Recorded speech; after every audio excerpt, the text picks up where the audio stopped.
Hello, everyone. As you're entering, thank you for being here. Thank you, Olivia, for the 400. If you guys could share out the broadcast, it'd be greatly appreciated as well. Hello, everyone. Hello, everyone coming in.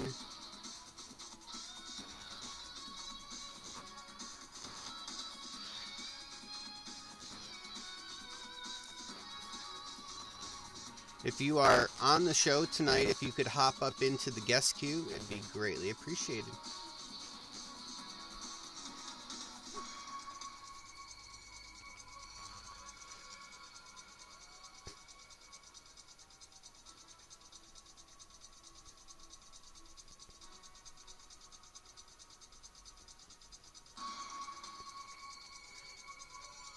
Thank you guys for sharing. Thank you for the likes as well, guys. Thank you. We've got a lot to talk about tonight. You guys are going to like tonight's broadcast, guaranteed.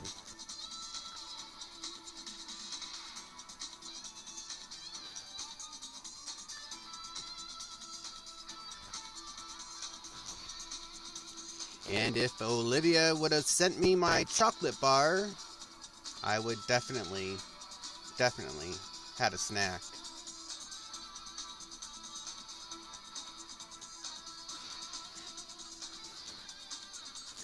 Maddie Something Cakes, if you go all the way up to the top of the chat, it says guests. Click on that. That's how you get in. Thank you for the 50. And you can hop on in now. You'll still be able to interact with the audience.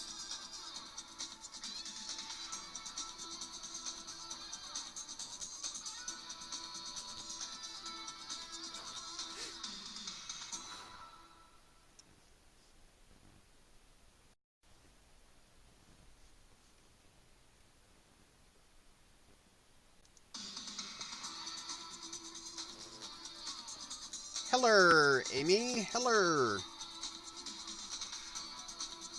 Want me to get you one, Matt? Absolutely. Absolutely. I feel hurt. I feel unwanted. Yo, yo, yo, Snake Man.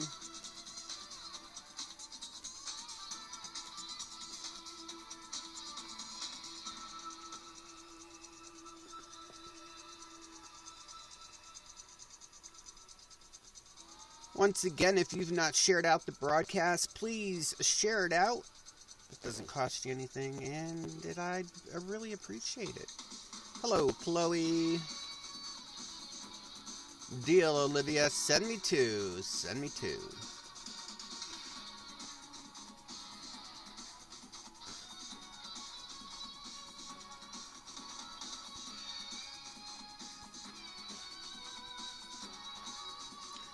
As you can see, I even changed the music for tonight's broadcast.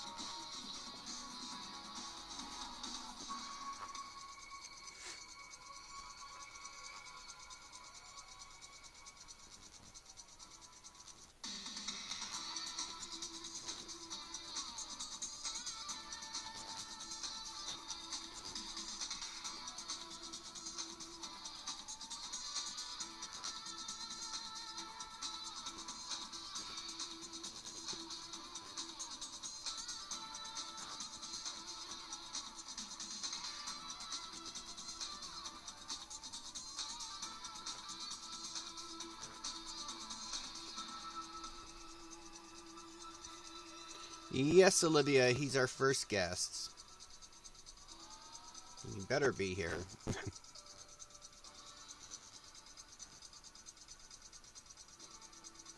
But yes, everyone, a lot going on tonight, so hope you're ready. And Chloe, can you hit up your man?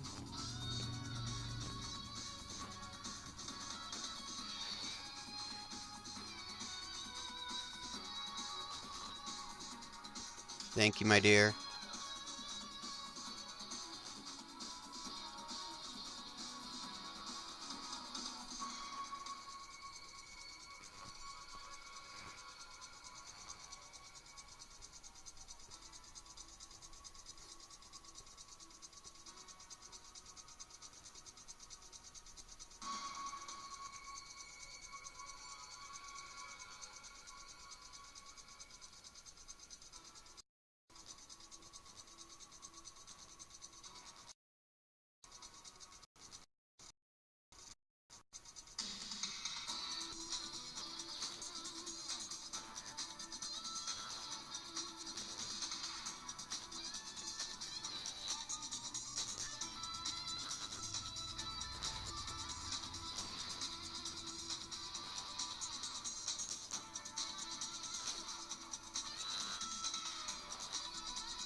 right, everybody, welcome to the broadcast. Welcome to Definitive Talk. I hope everybody has had a great day, an amazing day. I ate most of it, so I guess that's good. Thank you so much for everybody that has already shared out the broadcast. If you haven't, please do so. Share out the broadcast. It doesn't cost you anything, and it'll help us out as well. Also, thank you to everybody that has been giving likes and all of that. I appreciate that. Shauna, thank you for the 50. So tonight is going to be a really, really good night. I think it's going to probably be the, so far, best episode we've had with Definitive Talk. Very quickly, tonight we have two guests. I know some of you all thought it was one, but we have two. Our first guest is Cory Gorza, who just put the applause in there. Thank you so much. From Australia. And let me tell you, his story that he's going to tell is, it's crazy. It's crazy, but it is amazing, too, to see where he has been and what he goes through, and yet he's here, and he's even in social media. So this is going to be a really, really interesting interview with him. I've only heard part of his story, so it's going to be crazy. You guys are going to think it's all done, and then you're going to be like, boom, another bombshell hits. I'm telling you, it's crazy. And then after Cory, we have Maddie, who is a musician, plays numerous instruments, and is in the, I guess, hopes of getting into a band, creating one. And you know that we showcase up-and-coming talent all the time, especially if it's musicians, singers, artists. So definitely you will enjoy this this performer. So, before we go any further, because so many good things have come down the line this week for us, myself and Kelly, my assistant, as well as all of you guys. You know that we live stream our broadcasts onto YouTube as well. So if you guys missed part of it, or you couldn't be here, you can just go over to YouTube on my channel, and you can find the actual video, and it will allow you to, look at the replay as well as the chat. But on top of that, this week we had somebody reach out to us, and that somebody was a lady from the Baldwin for Men. It is a cosmetics company, not in fact that they make makeup for men. It's like shampoo, skincare. There's a whole line of various items that they sell, and I decided to go with this nourishing cream, and I probably shocked her because I said, if it's not good, I'm not going to tell them to buy it. I'm going to tell them not to buy it. So I'm going to be honest, because I would want people to be honest with me as well. So this came yesterday. Now, the reason that I chose the nourishing cream was because on my face here, and my thing's going to keep going in and out, on my forehead, on the sides, I have really, really, really dry skin, to the point where the doctor could give me a prescription for it because it's that bad. So I got this in the mail early yesterday, and I said, okay, why don't I just start it now and see what happens as we, get into today. So I've used it twice, okay? And I'm telling you, this did better than the prescription cream. So I'm going to keep using this. Like I said, I wouldn't tell you guys to even purchase anything that I didn't think would benefit you. So definitely a good product, and there is a discount code for everybody that's here. if you go over to my YouTube after it has been edited and up, you'll see that in the description box there, and they are going to help you out. So, I know, who would have thought when we decided to do this talk show that we were going to get sponsors? Who would have thought? So, all right. As we get ready for this first guest, just what I was going to say. When we bring on Cory is from Australia, and is maybe a different way of doing things or saying things. So he might swear, just forewarning you guys, because he is telling his story of him, what happened to him, and where he's been and where he is now. So definitely want to make sure you're aware of that.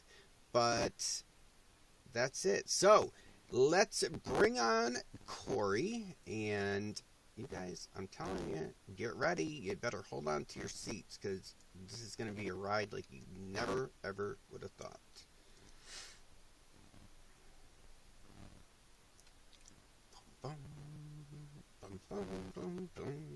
Come on. Hello.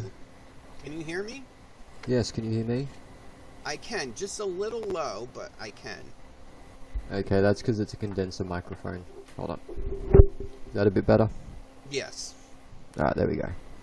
Well, there's always something that goes wrong, so I'm surprised everything is so far worked. So thank you very much, Cory, for coming on. Just a little kind of a background as to how I met Cory. I was on the platform, and I was taking them a moment to go through and visit people that I don't get to see. And I stumbled upon this man here. And I said, all right, I liked what he was saying. There was something about him, and I didn't know really what it was, but I said I got to have him on the show. And then I, paid $15 to get a background check. No, I'm kidding. I didn't. Don't worry, I didn't dig that much. All right, so Cory, why don't you tell us a little bit about yourself, and we'll go from there. Well, pretty much, yeah. My name's Cory. I'm 23 years old. I'm from Queensland, Australia. I haven't actually left Australia at all. I've done a bit of travelling around Australia, though. And pretty much the reason that I'm on here today, tonight, wherever you're from, it's morning for me, is mainly to talk about suicide, depression, and anxiety awareness, pretty much to tell people my story of what I've been through and what's led me to where I am now, where I raise money for charities that deal with suicide awareness, helping families that have lost someone to suicide, helping people that are going through depression and anxiety. And yeah, this whole thing's pretty much just going to be like my life story, where I'm up to and what I do and why I do it. Okay, and you've lived in Australia all your life? Mm-hmm. Yes, I have. And where was it again? Because it was kind of low when you said it. Oh, I'm in Queensland at the moment, but I'm originally from Victoria. Okay. I know there was some people that were asking me in my broadcast yesterday, so they were trying to pinpoint to see where you were as... it's with a Q, Chloe. Okay. One thing I do want to ask before I do anything, are you okay if I smoke on your broadcast, like while I'm doing all this? That's fine. Right. I know this is a little nerve-wracking, so it's not a problem. I just want to make sure. I tried no glasses. She tried to write Queensland, but she didn't have glasses on. Okay. Okay, so you're in Australia, and I guess we can start when you started growing up, and we'll go from there. Because your story is quite large with what it covers, so we'll start somewhere in there. Yeah. So, pretty much, just to begin it, well, my mother and my biological father were never married. They had me. My father left when I was really young. My mother did an absolute brilliant job of raising me. I never went without. I never, struggled and stuff. Mum always made sure that I was provided for. She even went to the extremes of providing illegally, shall I say. I'll obviously get more into it, but because I'm an only child, she always wanted to make sure that I had everything. And when she would drop me off at daycare, she would go with one of her friends and she would rob banks, and that just to make sure that I had everything. We always had the newest stuff, we always had everything. And pretty much to begin the whole story off, at the age of 4, I was dropped off at daycare by my mother, and I was picked up by my grandmother, which was a shock to me because my nan never picked me up from daycare. And yeah, anyway, I got told that my mum was going to be in hospital for a long time, which I didn't really understand fully, being 4 years old. But yeah, I just kind of went along with it. And then my mum got one of her friends to pick me up from my grandparents' place and take me to the police station that she was at so that she could see me and I could see her. And this is what I've been told. I believe that this happened, but apparently I went in there. I remember Mum standing behind giant bars, and I was standing there with her friend. She was behind giant bars, and I asked her what she did, and she said that she did some bad things. And then I turned around and said, like what? And she said that she hurt some people. And then I said, are you going to do it again? And then she said no. And then I said, okay, I said, I'll come here and give me a hug. So she did, and apparently I had all of the police officers and her and everyone crying there. Yeah, then it came time. My mother got sentenced to 9 years in prison, but she only did 5 years with 4 years parole. So from the age of 4 to the age of 9, I was brought up by my grandparents, and if they didn't take me in, then I would have been fostered to another family. So I'm extremely grateful for everything they did. My grandfather actually took money out of his superannuation just to make sure that I was cared for with them. They paid for my schooling, they did everything for me. I always had the best of everything with them because my grandfather worked full time. And then, so my mother went to prison. She was in maximum security for a bit. I started to see her every weekend, and then eventually she moved to a prison a bit further away, but it was a minimum security prison, and my grandfather didn't want to spend all the money on fuel, so we only started going there once every fortnight, which was okay with me. It meant that the time I did spend with her was more meaningful. I never hated my mum, I never disliked her, I never, got angry for what she did. I've never held it against her.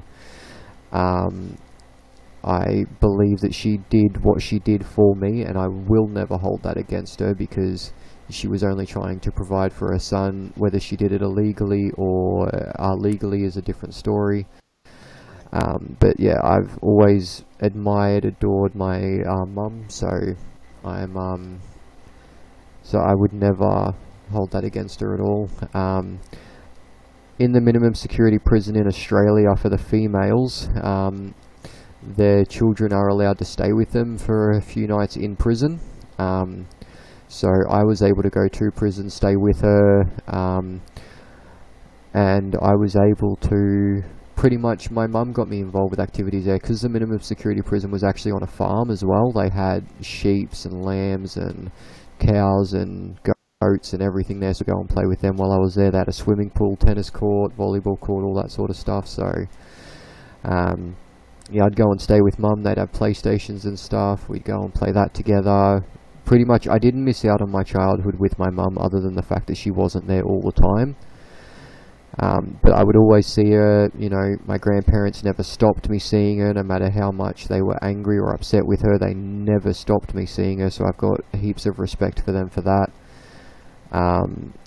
My grandparents, when they took me in, they put me into schooling just up the road from them, and pretty much from prep in 2000, I was bullied in primary school, and that's where this whole story really starts. When my mum went to prison, I did develop a stutter, which you can notice every now and again with certain words that I try and say. If I'm reading something off like a piece of paper or whatever, I'll stutter. Most of the times when I'm talking off the top of my head, I won't, but I'll have like a pause in between certain words or sentences or stuff like that. My grandparents paid for and took me to therapy to get my speech, to help with my speech, which did work a lot. So yeah, I went to primary school just up the road from my grandparents in Victoria, and then from there I was... Stop you for just 1 second. When you said you stayed with your mom in prison, because I know a lot of people, especially people from America, I don't even know if you allow that here. Now, I'm not sure if it's allowed there, but I know that it is allowed here. Right, okay. And so when you were there, it was just for an overnight, or was it a couple days? How did that work? It was 2 to 3 nights. And it was odd school holidays. Wow. So, yeah, I would go and stay. I don't remember if it was every school holidays or, every second school holidays or what, but I do remember staying there. I think that is actually amazing that they offer that you can still have a relationship with your mom and bond with her. You look at prison and you see people go in and that's it. You don't see them until they come out. So.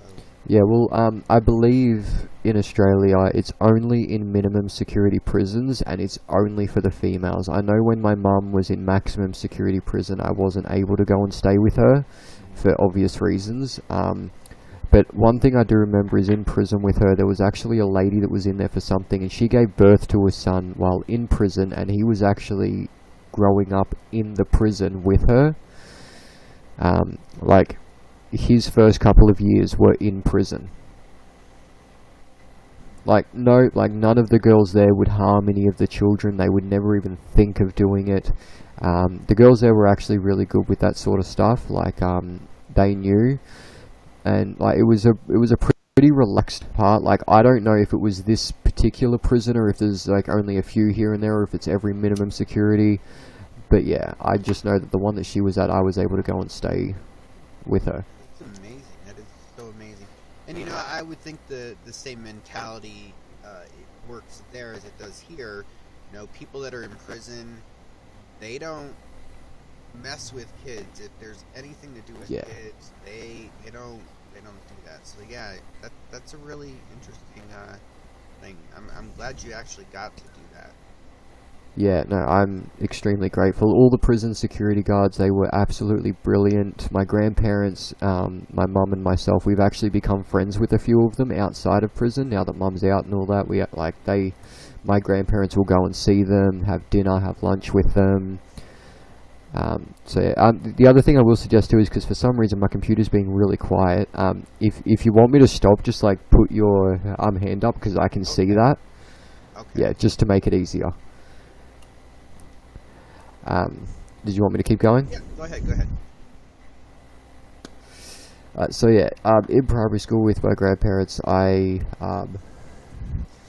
was bullied from prep, because in Victoria, I don't know how it works in America or anywhere else in the world, but we have primary school and high school. Primary school goes from prep, grade 1, grade 2, through to grade 6, and then high school is grade 7 to grade 12. And grade 12 you graduate, and then you either get a job or you go to college or whatever you want to do with your life.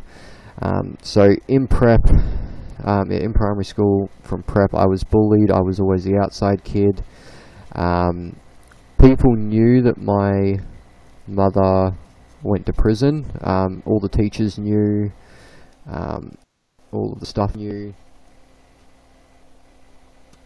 So I never got special treatment from them. I was never, like poor Cory or anything like that. I was just another student to them. They just knew that, like, if for some reason I'd start breakdown crying when I was younger, they knew exactly why. They wouldn't ask me, they wouldn't harass me for it. They just let me do my own thing when I was crying, and all that. So yeah, I was bullied for that, because I grew up with my grandparents and not my, mother and father or any of that.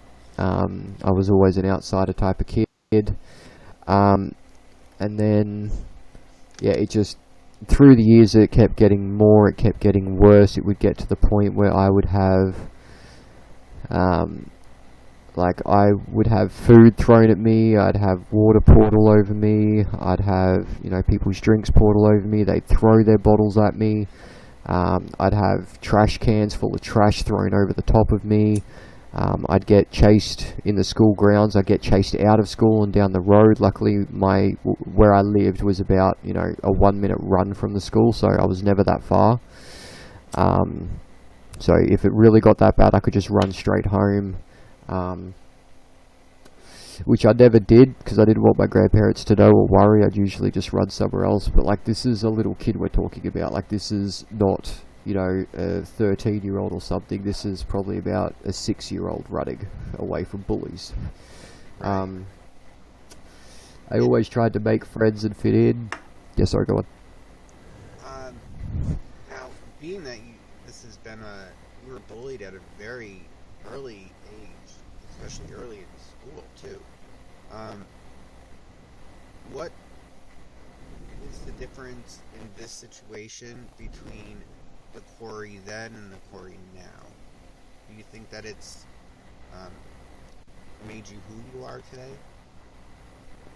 I think it's made me proud of who I am. There's a lot that has led up to who I am today.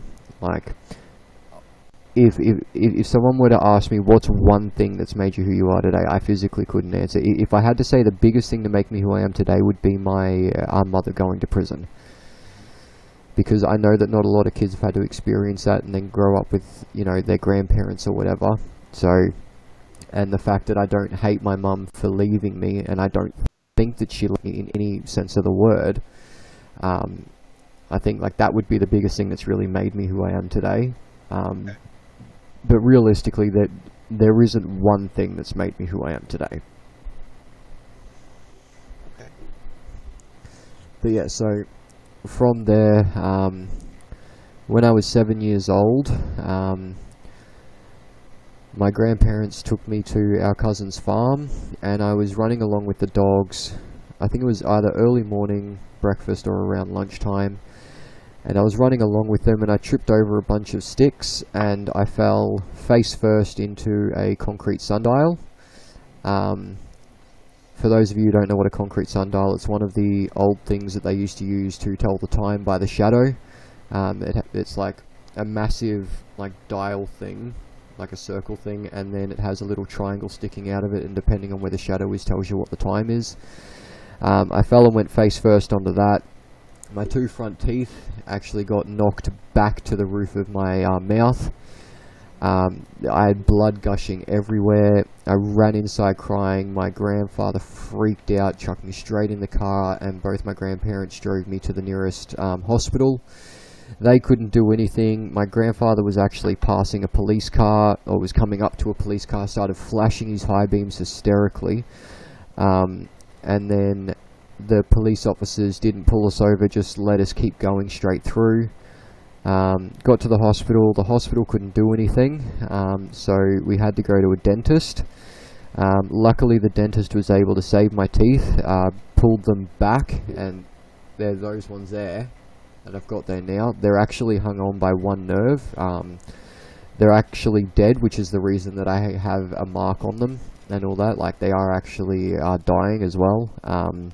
I don't have any feeling in them whatsoever. So I had to go through a lot of stuff for that. And then I had to have braces for about 3 months on the top of my teeth just to try and get them as straight as we could. And I was only able to eat soft foods and pasta for 3 months, which is like lasagna, spaghetti, that sort of stuff, which are actually my 2 favorite dishes, which you'd think after eating 3 months straight you get sick of it, but I love it. Lasagna is my favorite, and I can make it very well because I'm Italian. Yeah, I love lasagna. We're already like half an hour, 20 minutes into this, and I've only gotten up to age 7. And yeah, so then from there, I went back to school. I got Student of the Month award because, I didn't let my teeth stop me from doing what I wanted to do. I kept going through it all. I was doing keyboard lessons, I was doing swimming lessons, I was doing so many different things, because I didn't want something like that to stop me. So then as I kept going through, I was still getting bullied. That didn't stop no matter what. I was always the outside kid. I always tried to hang out with people and do things that they would do, and usually they just say no, we don't, go away or whatever. But other times, they would bring me into their group and stuff, and then they'd all, gang up on me and pick on me and stuff. So it just got to the point where I started being by myself, and then, they'd like start searching around the school, looking for me and stuff, and I'd end up hiding behind trees and stuff until the bell went. And then, no, I was a really good hider. Like, I would hide in the places where we weren't allowed to go. Like, I would hide behind trees and bushes, and, I'd hide in bushes. Like, I didn't care about getting bitten by spiders or all the animals and shit in Australia. I just was focusing more on not getting beaten up, or not getting picked on or dragged or anything like that. So I just hid. Every lunch break I'd always hide. And then from birth I actually had this friend, Josh, and we were born in the same year. He was a couple months older than me, but he lived right next door to me, and we did everything together as kids. We grew up together, but we didn't go to the same school, which was difficult on us. He went to a different school. But we'd always hang out after school, we'd always go for bike rides and stuff like that, we'd do everything together. And then, but obviously he wasn't able to help me during school or anything like that. And he was a bit of a weird kid. Anyway, so I was always, like, I've always been an overachiever, so to speak. Like, I've always tried to better myself, better other people. Especially when it comes to sports and stuff. My grandparents paid for me to get into Australian Football League, the AFL. Tried to get me into all different sports to find out what I wanted to do. I did AFL, I did basketball, I did swimming, I did tennis. I've done rugby, I've done soccer. I've done baseball, softball. I've done all different sports and stuff, and like, I love doing all of them. And the best ones that I was best at was basketball and swimming. Like, I'm a brilliant swimmer. I'll get into all of that a bit later, same with basketball. And in 2000 and... what was it?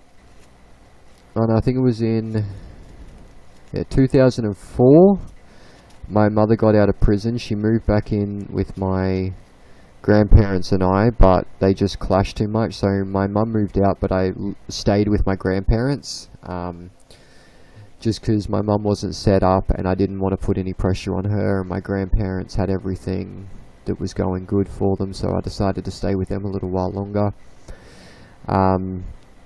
In 2006, which was grade 6, which was the height of my bullying thing, I ended up moving in with my mum about 2 hours away from my grandparents. I moved schools, The bullying continued over there. Nobody knew me there or anything like that. They just started picking on me from the get-go. And then my mum's boyfriend at the time that she was living with, I think he ended up going to prison, so my grandparents actually hired a truck, one of those moving trucks, drove it 2 hours to where we were, helped pack everything into it, and then drove everything back. Drove everything back to theirs, and I moved back in with them again, went back to my old school, and the bullying continued as if I'd never left. Because it was late in the year and everyone was supposed to be getting into their high schools at that point, my favourite teacher actually helped me and my grandparents get into a school. It wasn't the school that everyone else was going to. It was a brand new school that no one from my primary school was going to. So I went there, and that high school, luckily, they had a little program going on where before the year started, they'd actually get all the kids that were the only one from their school to come down, so that we could all meet and become friends and stuff and do our little tour thing, so that we actually had a group of people to hang out with on our first day, because all the other kids would be sticking with their primary school friends and stuff. So I went and did that, met a few people. It all looked really well. I was looking forward to high school, thinking that it was all finally going to end, or the bullying was going to finish, and all that. And then ended up starting my first day, and from the first day I was bullied pretty much. It wasn't as bad as primary school with the whole bins and stuff getting thrown over me. It was just people making fun of me, teasing me for who I liked and stuff like that. So I did make a group of friends that I don't talk to anymore, and they never bullied me or anything like that. We'd always hang out together and stuff, and the only time that the bullying ever stopped was at lunchtime when we were all on the oval, if it was a hot day or whatever, kicking a footy around, playing a game of AFL, because everyone was too focused on the game to worry about bullying someone. I was always that kid that when it came to choosing teams, I was always the very last person to be picked. And all that, I was the kid that nobody wanted on their team, and like if there was an odd number of people, I'd always be the one sitting on the sidelines, and all that sort of stuff. Then in 2008, after my first year of high school, I started my first term of the second year. And my mum had actually met a guy up in Queensland where I live now, and she was really happy up here, and I decided that I wanted to move up to Queensland, which is about a 22-hour drive north from where I was. It's about 1,800 or 2,000 kilometres, which is about 1 to 1,200 miles away. I moved up here, started a new life at a new school up here. I knew that no one would know me here because obviously it was a whole new state. So ended up starting a new school here, and from day one the bullying began. But up in high school here it was even worse than it was in primary school. From year 8, I tried to make friends, and really nobody wanted to be my friend. One person did. He was kind of the outside kid as well, but he did have friends. I didn't know it at the time, but him and I would actually become best friends. He's still my best friend to this day. We've known each other 10 years now. So I moved up here. Is this the person that's on Rise? No. Okay. This isn't Tom. This is one of my friends in real life. Tom lives in the UK. I'll get up to him soon. But yeah, him and I have stayed best friends this whole time. We as best friends do. You have your ups and downs, but you sort it out. And anyway, so I made friends with him. As time went on, him and I started hanging out more. We did even more together, and then we just clicked and we did everything together. I was bullied for everything. There'd be times where, like in Australia or at our school, we had this thing going on I think it was when I was in grade 9 or 10. No, it would have been grade 9. I actually made friends with, because what happened was when I came up from Queensland, from Victoria, I actually got kept down a grade because of my age. I was supposed to go up a grade, but because my birthday's at the end of the year, I got kept down. So I was the oldest one in my whole year level. And so that was hard for me making friends as well, because I didn't have anyone my age. They were all a year younger than me. So I ended up making friends with some of the people a year above me because they were my own age. And I started hanging out with them, but obviously they couldn't help me in class and stuff. I'd always be the kid sitting at the back away from everybody. When it was partner time, nobody ever picked me. I'd always have to be with the teacher or a substitute, or, if we had a teacher aide there, I'd always have to be with them. Otherwise, people would pick on me and say, oh, it's partners time, I'm going to go with our Cory, just so that I can make fun of him and stuff like that. And the teachers didn't really understand any of it. And then I pretty much, there was this massive war, there's really no other word to describe it, but there was a war going on at my school between the Aboriginals and the New Zealanders. And because I was actually friends with the two main guys in both of them, I was caught in the middle. None of them went after me or anything like that. I wasn't involved, or they both knew it. And anyway, someone turned around to one of them and said, oh, you realise Cory said this? And then they went over to the other group and said, oh, you realise he's been saying this and that. And then instead of it being the Aboriginals versus the New Zealanders, it was the Aboriginals and New Zealanders versus me. To the point where I had literally about 3/4 of the school hunting me down. And I didn't know why. I didn't say anything wrong. I tried to stay out of it. I was friends with both of them. I hung out with both of them. And then, they just decided to turn on me. It got to the point where when school finished, I would either have to wait until everyone left, or I'd have to be the first one out and gone. Because, the war got that bad that one of the Aboriginals actually came to school with a rifle in his pocket and a bunch of knives and stuff, where the school went into lockdown and the police actually had to get called. This was before they all turned on me. But yeah, the school got put in lockdown and everything. It was that bad, so I knew that the second that they turned on me, that I would have to run. And anyway, eventually down the track it all got sorted out. They weren't after me anymore, anything like that.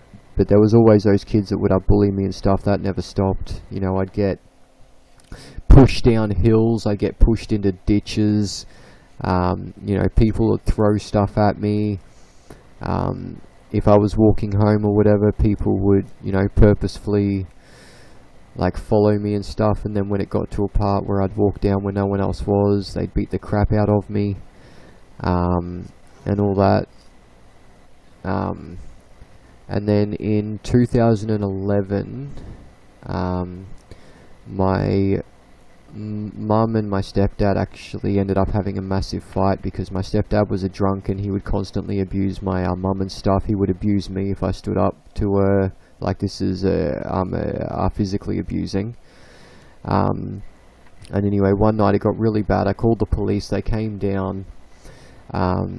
My mum's friend that she met in prison up here, because she'd actually gone back to prison for something, a friend that she met in there actually picked us up and took us to their place, about half an hour away. We stayed with them for a little while. I ended up moving schools to there, and I ended up becoming friends with some people there. The bullying didn't really happen at first. I was just the new kid everyone wanted to kind of know but didn't want to know, and all that. And then just eventually, rumours started and people started hating me, chasing me after school. But in the area that it was even worse, because people would walk around with knives and stuff. So I had to be extremely cautious where I went, when I went, how I went, all that sort of stuff, because I knew that people were searching for me and stuff like that. So there'd be days where I'd pretend to go to school, and then I'd just hang out at the park down the road from where I was in the bushes and stuff until school was finished. Then I'd go home and all that. My mum ended up going back to prison.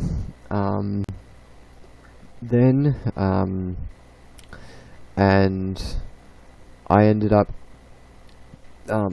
getting a lift from one of my school coordinators to the prison to go and talk to my mum. I said a few things to her. I said my goodbyes to her because I was actually flying back down to Victoria to go and live with my grandparents again.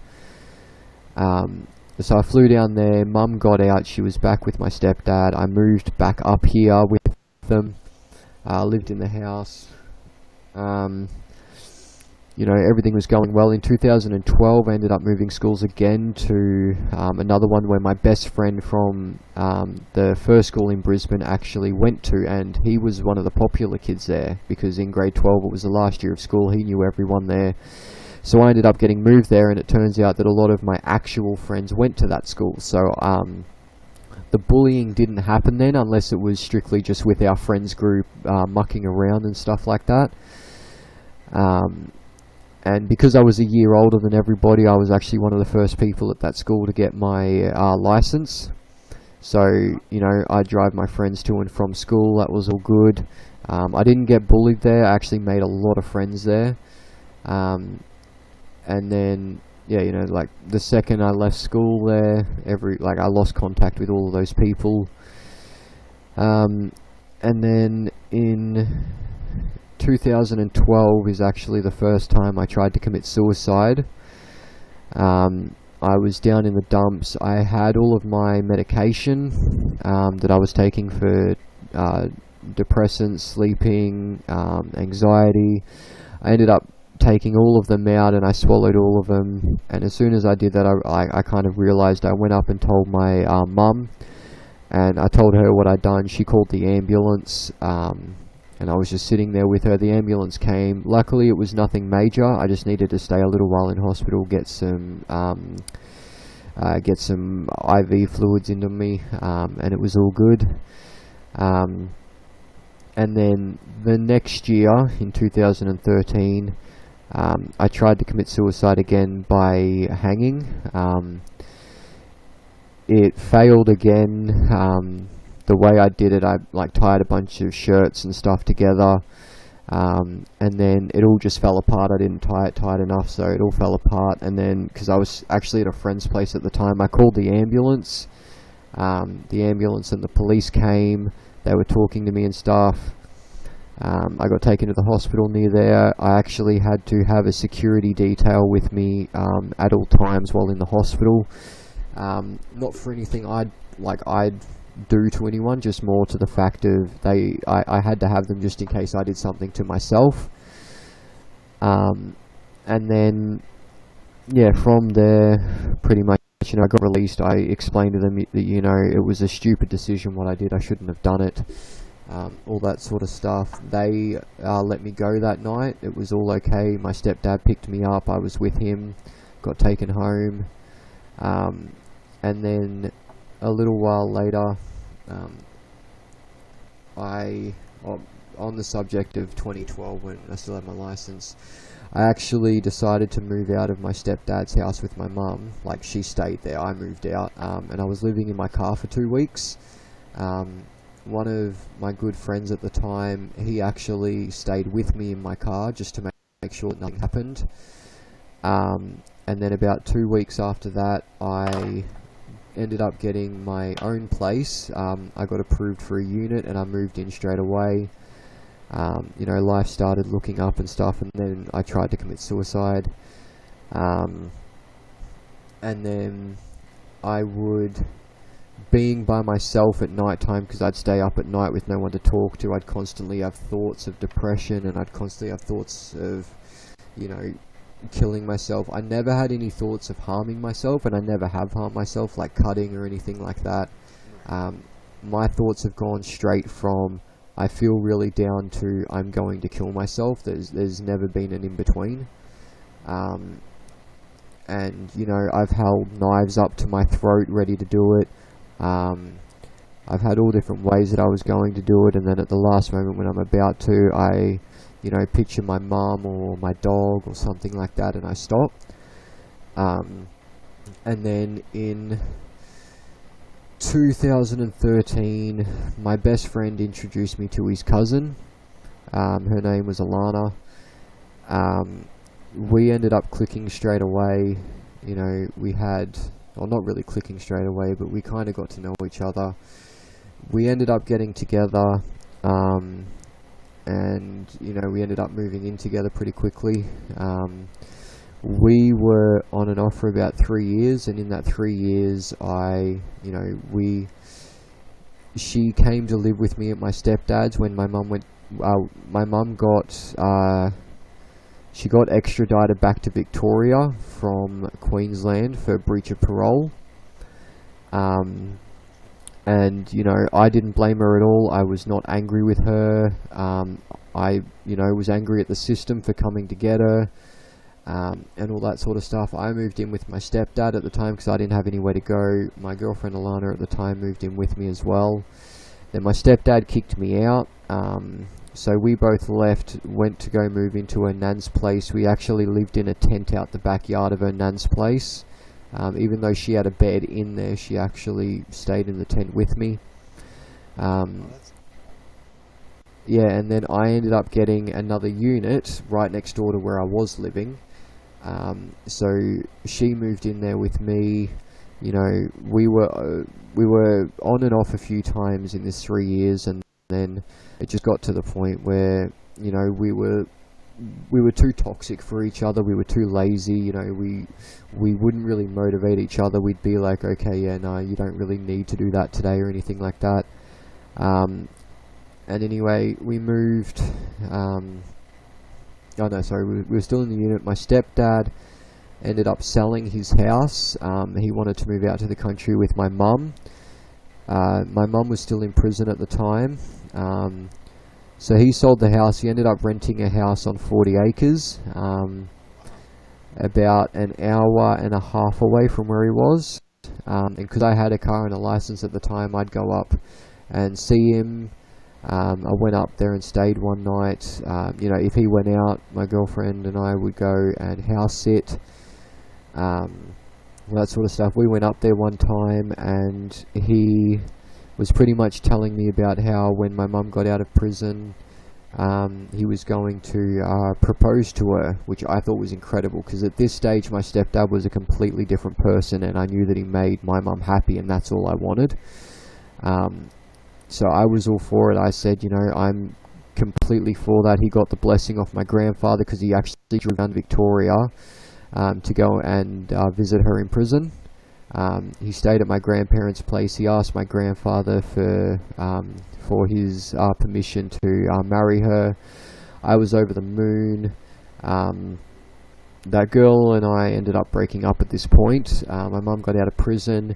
They had an engagement party at the farm, and it was absolutely one of the best nights of my life. I loved it so much. And then I ended up getting back together with that girl. We ended up getting our own house together, about half an hour away from my mum in the country.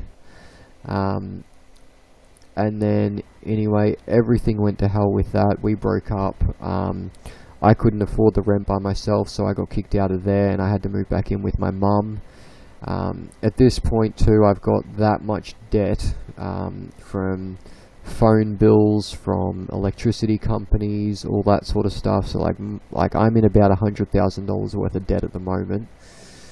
And yeah, so I moved back in with my mum, and then, you know, I figured out, like, I realized myself, when I'm with them, their relationship is really on a strain, because my stepdad doesn't really know how to handle a kid that isn't his, and my mum is extra protective of me, so they clash all the time and fight over me, and especially when they're drinking and stuff, so it wasn't good at all. I ended up getting a job down in Brisbane, so I moved down there and stayed with a family friend down there, and it was at the meatworks. I was just a cleaner. I ended up getting a job there. This whole time my depression hadn't gone, my anxiety hadn't gone, I still had suicidal tendencies.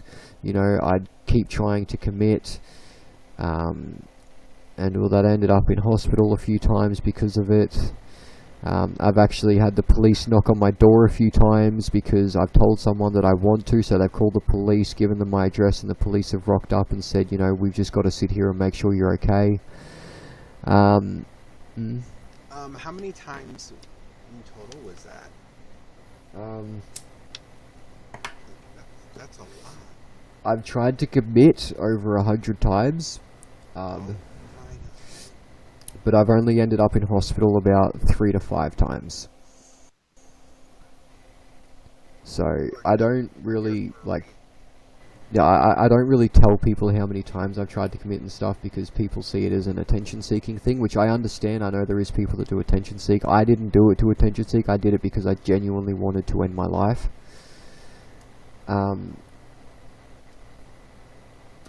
And I actually just realized that I've actually skipped ahead on a pretty major part of my story. It's okay. That's alright. I got to backtrack. After my ex and I broke up, when I was living back with my mum and my stepdad, I was volunteering at the local neighbourhood centre. I would donate my time, my money, my fuel, my resources to help them out to get bigger, help the community out. I would help drive people places if they needed to go, because we were in a small country town and there was a lot of elderly people. The nearest major shops were about half an hour away, so they would pay for fuel. I'd pick them up, I'd take them down there, I'd stay there with them, I'd bring them back. If they had shopping, I'd bring their shopping back. I actually helped one lady move all of her stuff into a storage shed, because she was moving state, so I helped her with all of that. And one day I was actually sitting at the neighbourhood centre, just relaxing, waiting for something to do. I was scrolling through Facebook, and I seen a photo that had my best friend since birth. I had known him at this point 21 and a half years. There was a photo of him, so I scrolled up, had a look at the caption, and it was a rest in peace. And I couldn't believe it. I just went into shock. I started shaking. I was like, this isn't right. I got straight on to Facebook, messaged his mum, and I went onto his Facebook, seen a few more posts like that. I messaged his mum. I'm like, what is going on? And she told me that at 3:30 that morning, he actually committed suicide by asphyxiation. It was carbon monoxide poisoning. He kept his car running and just sat in it, and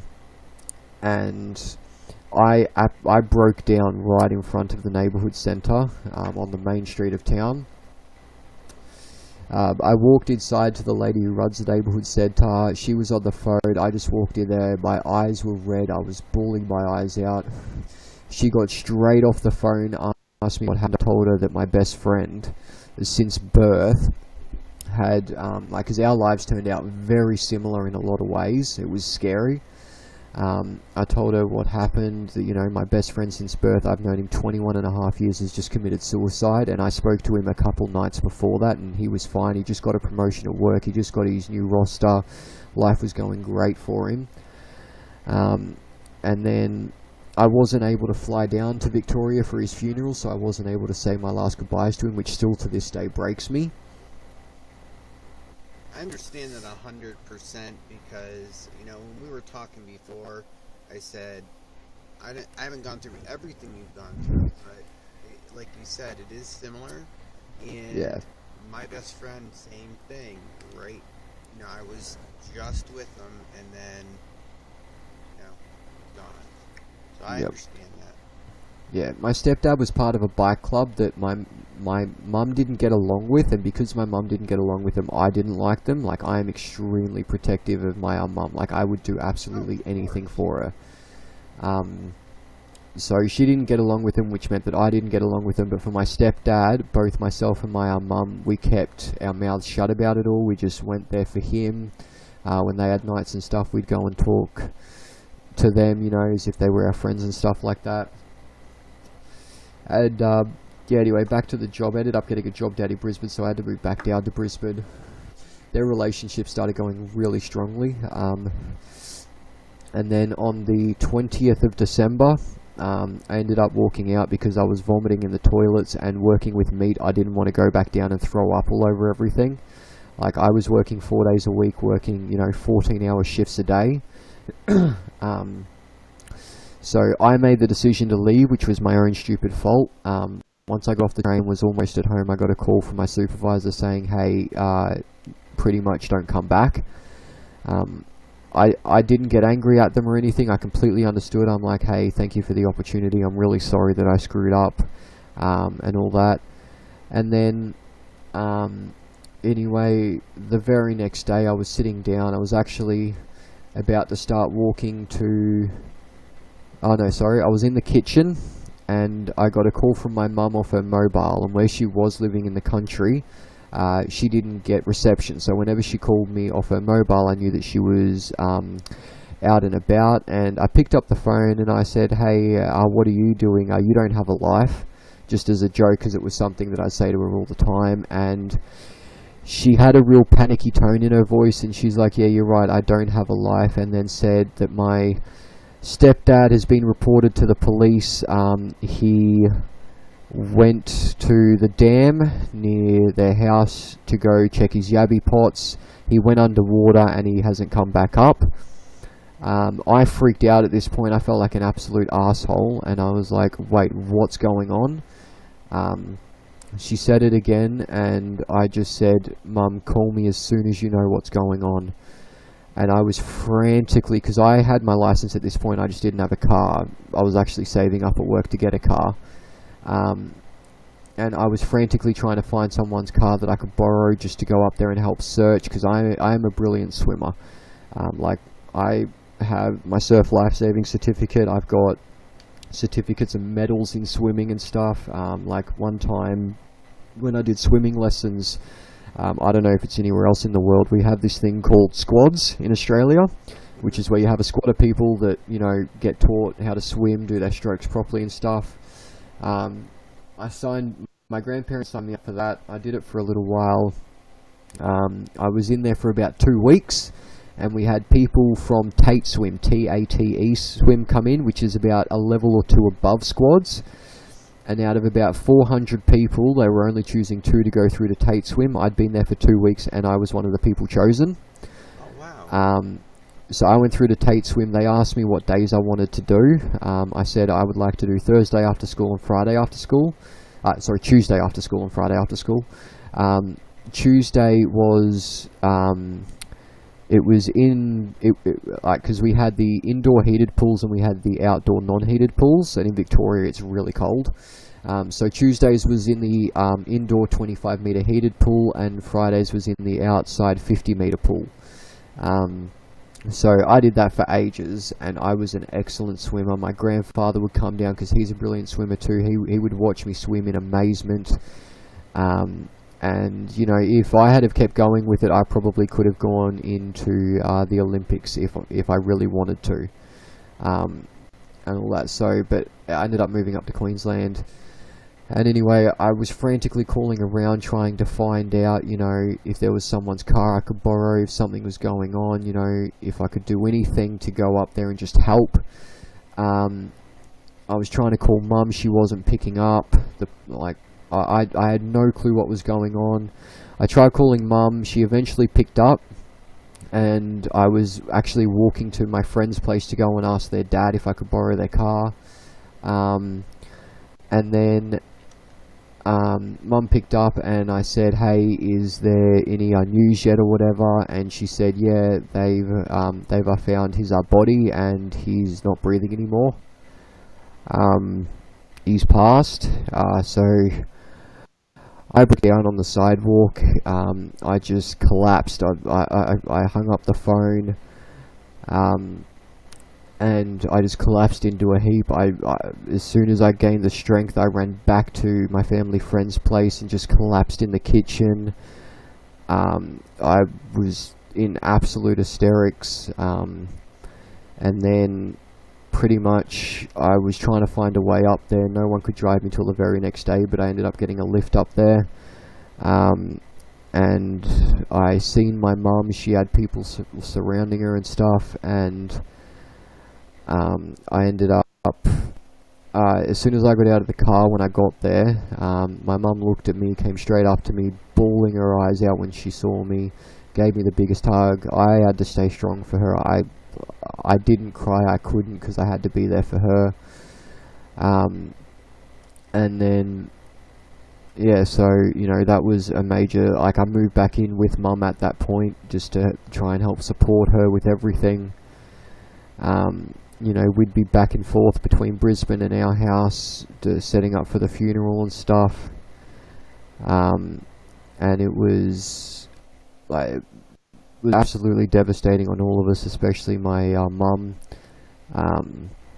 So, yeah, I ended up, I moved back in with her. We went to his funeral and stuff, all that happened, went to the bike club. We had the wake at the bike club and all that. I was at the wake and the funeral. That's when I lost it. I couldn't contain it anymore. I couldn't be strong. I completely shut myself off from everyone because of that experience, losing my stepdad. I'm now a real, I do not like being touched at all.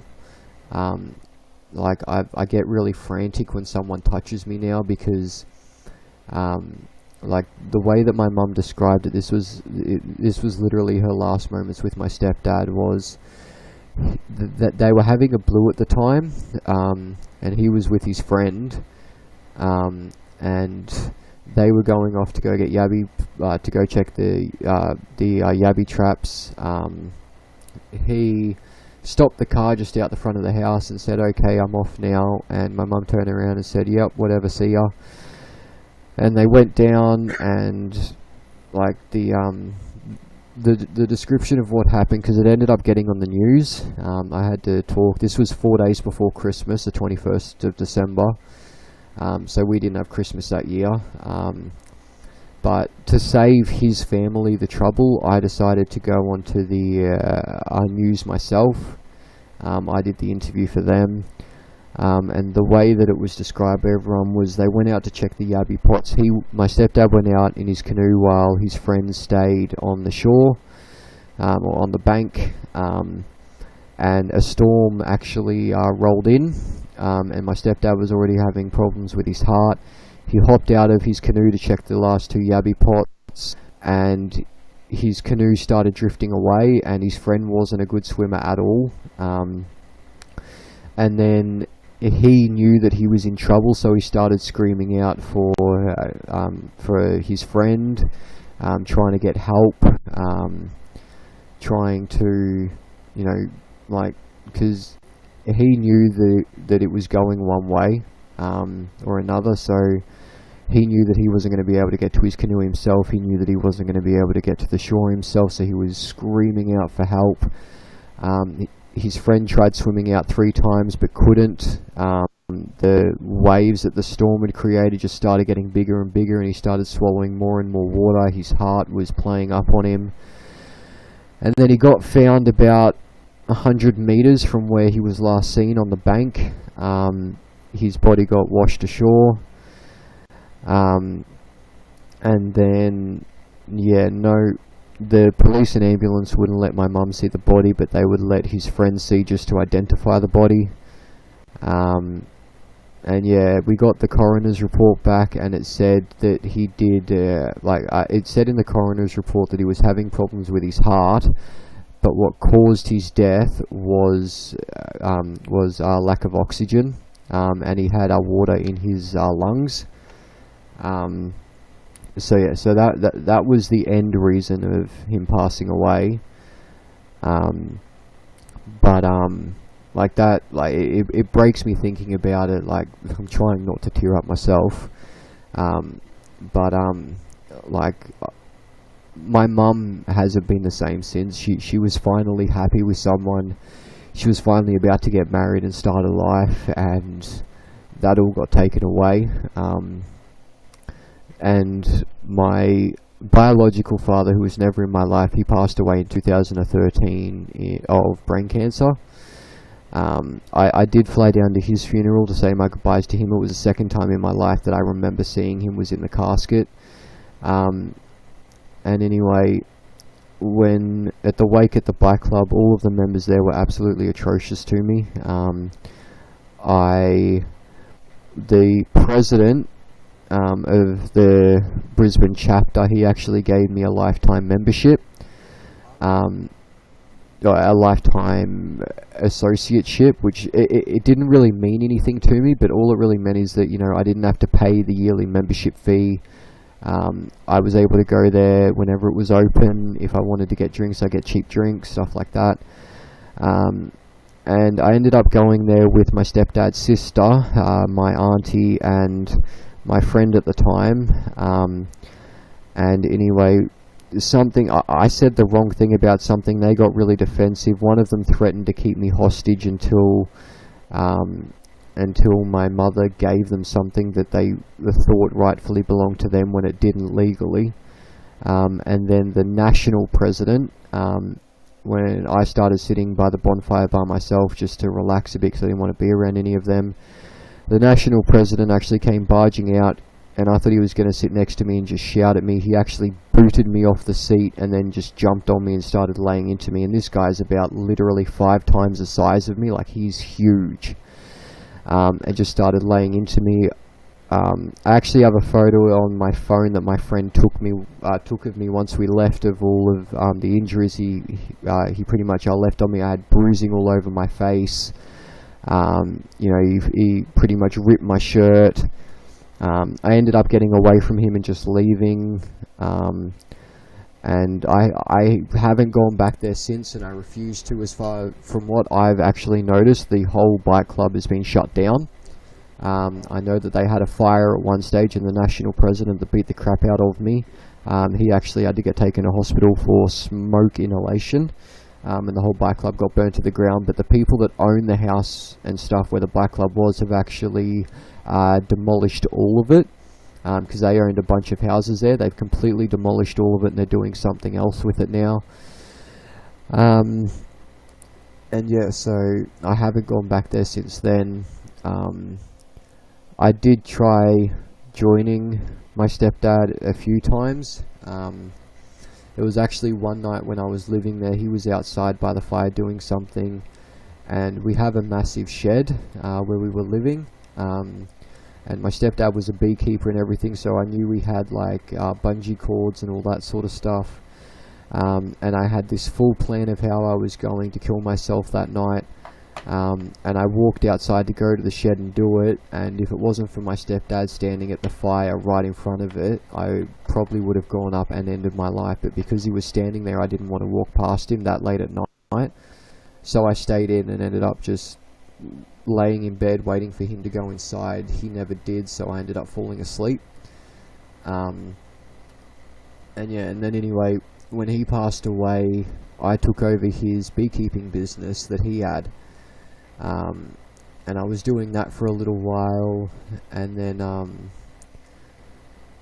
yeah, pretty much I decided to, my mum and I, one of my other friends introduced me to one of their friends.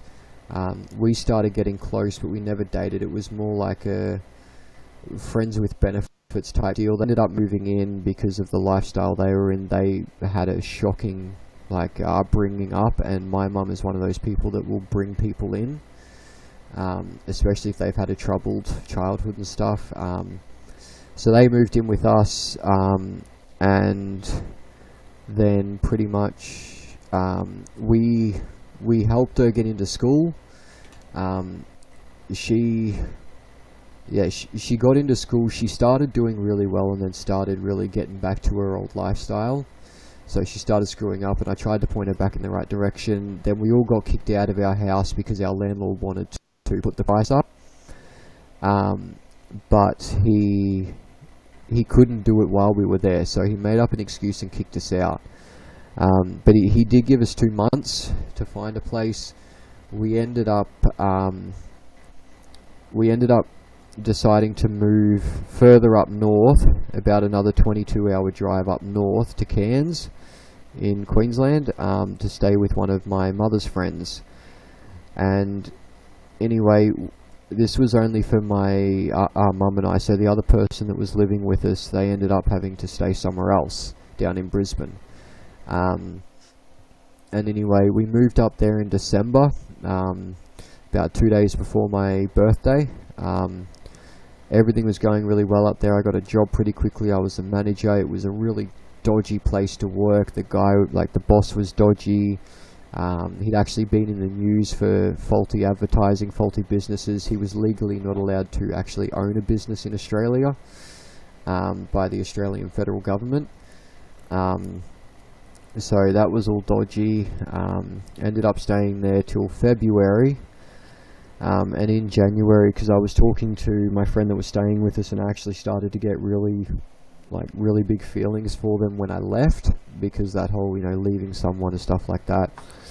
And they were talking to me like they really liked me and all that sort of stuff. They were saying that they loved me, sending me explicit photos of themselves and stuff. And it wasn't until 17 days into January that I figured out, or I got told by their family actually, that they were dating one of my best friends and had been since the 1st of January. So I felt cheated. I tried to tell him that she had been cheating on him. He didn't really want to hear any of it, so I was like, you know what, you guys can have each other. I don't care anymore. I don't need it. And then, yeah, so we decided that Cairns was too much for us. We couldn't actually live with all the drama that was happening up there, so we decided to move back down with the people that took us in 2011. And my mum's friend that she went to prison with that took us in 2011, their daughter actually has a 3-year-old son, and I classify her as my our cousin, because we're just that close. We see each other as family, nothing more, nothing less. And anyway, we all ended up applying for a house together. We ended up getting one, which is where I'm in right now. And then, yeah, from there we moved in here. In 2015, I met my best friend on Rise and YouNow, Tom. He lives in the UK. We've been friends for ages. And then, yeah, I actually got on the Rise app thanks to him before I moved to Cairns, but I was never really big into it. And then when I moved in here, I started getting more into it, and I was like, all right, I'll start going live a bit more. Maybe I'll meet some people, because I really shut myself off. I'm a massive introvert. Like, I don't like people touching me. I don't like being out in public. I don't like being around people. Other than when I'm going to events and stuff, which is what I'm about to talk to after I finish my life story. But yeah, and then so I started going on him more. Tom started going live as well, so I started going into his, and I started meeting people through him. I've met a few people on Rise that I've actually started really talking to a lot now. I have this problem where I don't trust anybody. I physically will not trust anyone. I can't bring myself to it. I can't trust family members. I can't trust anybody. And there's been some people on here, like on YouNow, especially on Rise and stuff, that I've started getting really, really close to, and we're like a really small group of friends, but we all click and we're all there for each other. And, my trust in them has started going up, because I feel like for the first time ever I can actually I can actually be who I am because of these people. Because not once have they ever judged me for something I've said. Not once have they ever put me down for something I've said. If they have a problem with me, they tell me straight away. They don't hide it. They don't go behind my back. They don't start spreading rumors about me. They don't bully me. And I will never treat anyone less than how I want to be treated. And, you know, as these people know, if I have a problem with them or if they do something I don't like, I will tell them straight away. Whether I get angry or not is a different story. I usually don't get angry. But because of these group of friends, I actually met one person who really changed my life around. And, like, it's to the point where, like, you know, I've met a lot of amazing people in my life, but this one person that I've met has not just changed my life, but has flipped it upside down to the point where, you know, I don't feel depression. I still get anxiety for certain things, but it's not as bad as it used to be. I can calm myself a lot quicker. I have absolutely no suicidal tendencies or thoughts. You know, when I'm with them, I'm genuinely laughing, I'm genuinely smiling, I'm actually having a good time and stuff. I can be myself around them. I don't feel like I need to impress them. I don't feel like I need to do better than them. I don't feel like I need to, you know, compete against anyone. And, you know, like, from the moment I started speaking to them, we just instantly clicked. And then, you know, eventually we started talking more and more, and then we found out that we liked each other and stuff. So, you know, we started getting to know each other a lot more. And, you know, my feelings grew and grew because I realized how similar we were, but how different in the same aspect we were. Like, there was so much we had in common, but there was so much that we had, or that we didn't have in common, that worked. Like, you know, like, to pick colours and stuff. Like, you know, we'd have different colour taste. You know, like, when we would talk about, you know, what we want in the future, you know, like how many kids, all that sort of stuff, it was all pretty much identical, and it freaked me out. And it was one of those things where I've heard people say, and I've seen at places, that when you meet your soulmate, you will know. And from the moment I met this person, I felt that connection. And then when we found out that we liked each other and started talking more, something just clicked where it was like, you know, I think I've actually found my soulmate. And this person has taken all of the hurt, the pain, the suffering, everything I've gone through in the past, and has literally turned it into the best thing that's ever happened into my life. Because if I didn't go through all of that, I wouldn't have met this person. And then I eventually got up the courage, which never happens with me, but I eventually got up the courage, and I pretty much asked them out. But my thoughts was, because of the distance, that it was going to be no. But to me, I feel like, why should I think that my soulmate is literally just around the corner here, when there's 7 billion people on this planet all over the world? Why should my soulmate be dedicated to the one country that I'm in? And, you know, distance doesn't bother me. I mean, like, you know, I will find a way to make it work. And yeah, eventually they said yes, and you know, we've just been getting closer and closer. Like, you know, the distance between us hasn't bothered us one bit. It hasn't affected our relationship one bit. I would honestly say, if the distance has done anything, it's probably brought us closer, even though that's extremely ironic and all that sort of stuff. But the thing is, like, when I am with this person, there is nothing that matters. Anything that would usually bring me down or that I'd be stressing about is completely gone. And like they're over in the UK and stuff, and like and yeah, pretty much what I'm trying to do at the moment is I've set up a GoFundMe page, because I'm trying to get over to the UK, not just to go, you know, finally meet this person, even though I really want to. Because, like, honestly, there's absolutely no words that could describe how much I am actually, like, in love with this person. And I know a lot of people are going to turn around and say, well, you've never met this person, you don't know, they could be a completely different person in real life. And they very well might be, but the person that I've fallen in love with is the person that I will see every day when I wake up, is the person that, when I talk to them, that's who I'm going to be talking to. Like, I know they have a lot of problems going on at the moment, both mentally, physically, and, you know, in their life and stuff, and none of that has me away. None of that has bothered me.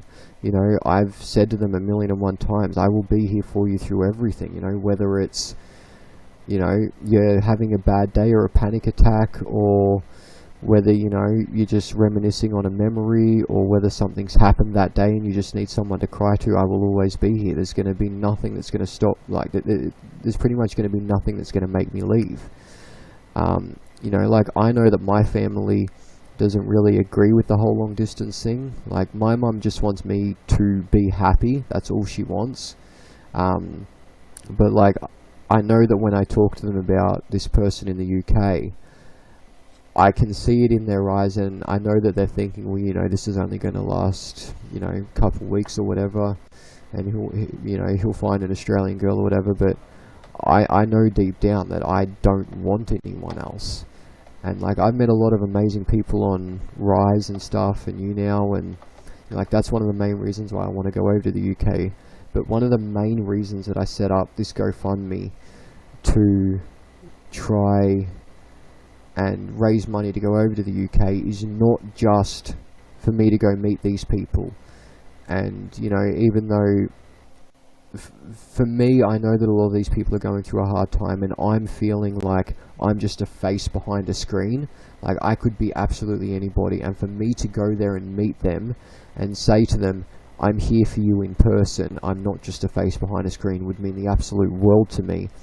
But because I raise money for charities in Australia, such as suicide prevention, all this sort of stuff, you know, like, suicide awareness, families that have lost people through suicide, depression, anxiety, I try and help as many people as I can, and I feel like I'm restricting myself to Australia, and I want to take it worldwide. I want to go over to the UK because I know that there is a high suicide rate in the UK, and I want to go over there and say, hey, it's okay.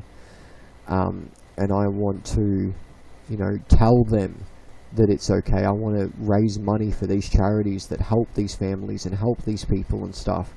And, like, I've set a goal of 2,000 Australian dollars because that's how much the flight's going to be to get there and get back. And, you know, like, I'll be able to meet some amazing people on the way. Such as my best friend. Like, I've already got places to stay, people to feed me, places to go, you know, things that I'm going to go see and stuff. But, like, the main thing I want to do is I want to go and raise raise money for these charities. I want to go and support these people. I want to take what I know in Australia and take it worldwide.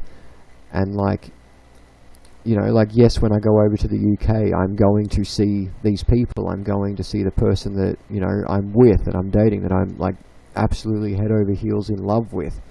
But that's not all I'm doing there. I'm going there to raise money. And, you know, like, I'm not expecting people to donate mass amounts of money. I'm not even expecting to reach my goal, to be honest. I'm just hoping that people will hear this story and be like, you know what, that's actually a really good cause. I might even donate $5 to it.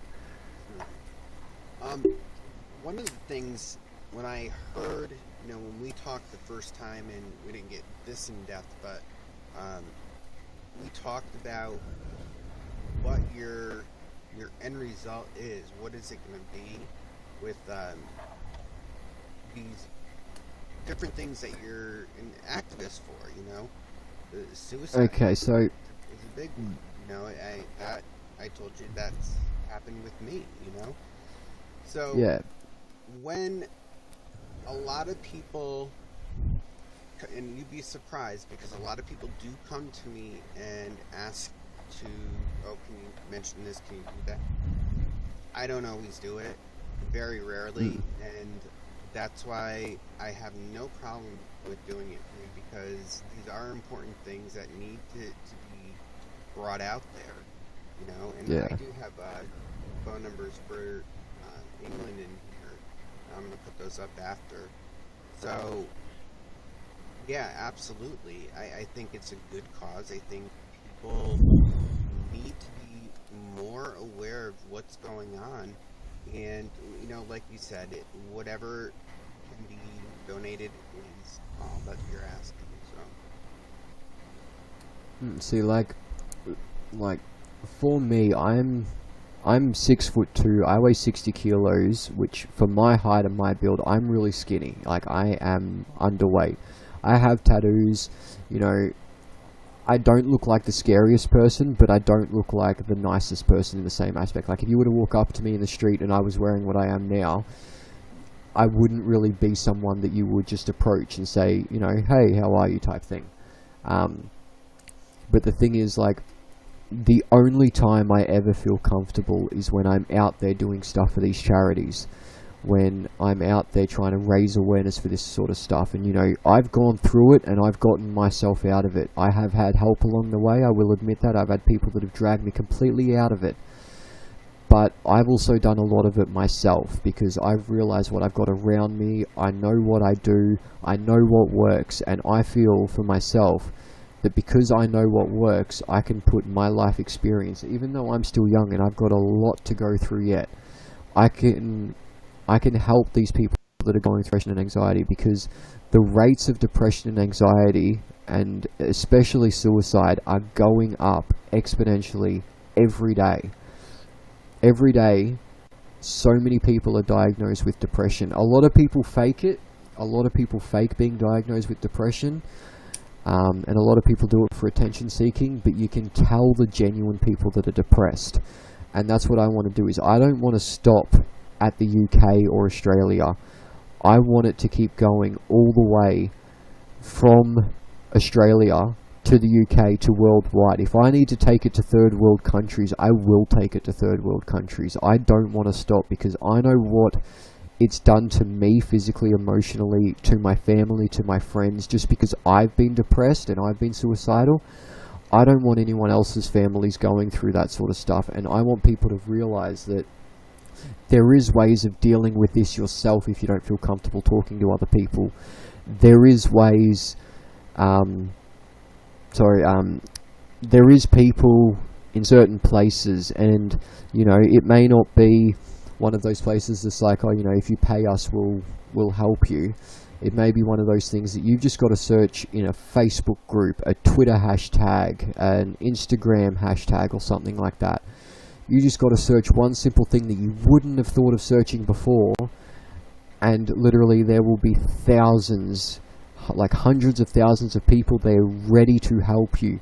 Because I know for me, talking to a complete stranger that I never plan on talking to again and venting to them about it was one of the biggest things that changed me, because it was one of those things that you know that this person can't use your suffering against you. They can't use it as blackmail. They can't hold it against you later on in life. This person can be there to listen to you, hear what you say. If you want advice, they can give you advice, and then it can be left at that. You never have to see this person again, you never have to speak to this person again, and you can feel comfortable sharing with them, because you know that they're not going to hold it against you. They're never going to bring it up with anyone. They're going to keep it to themselves, and all that sort of stuff. And, you know, like, maybe they need someone to vent to after they've spoken to you, but you know that it's not going to go further than that.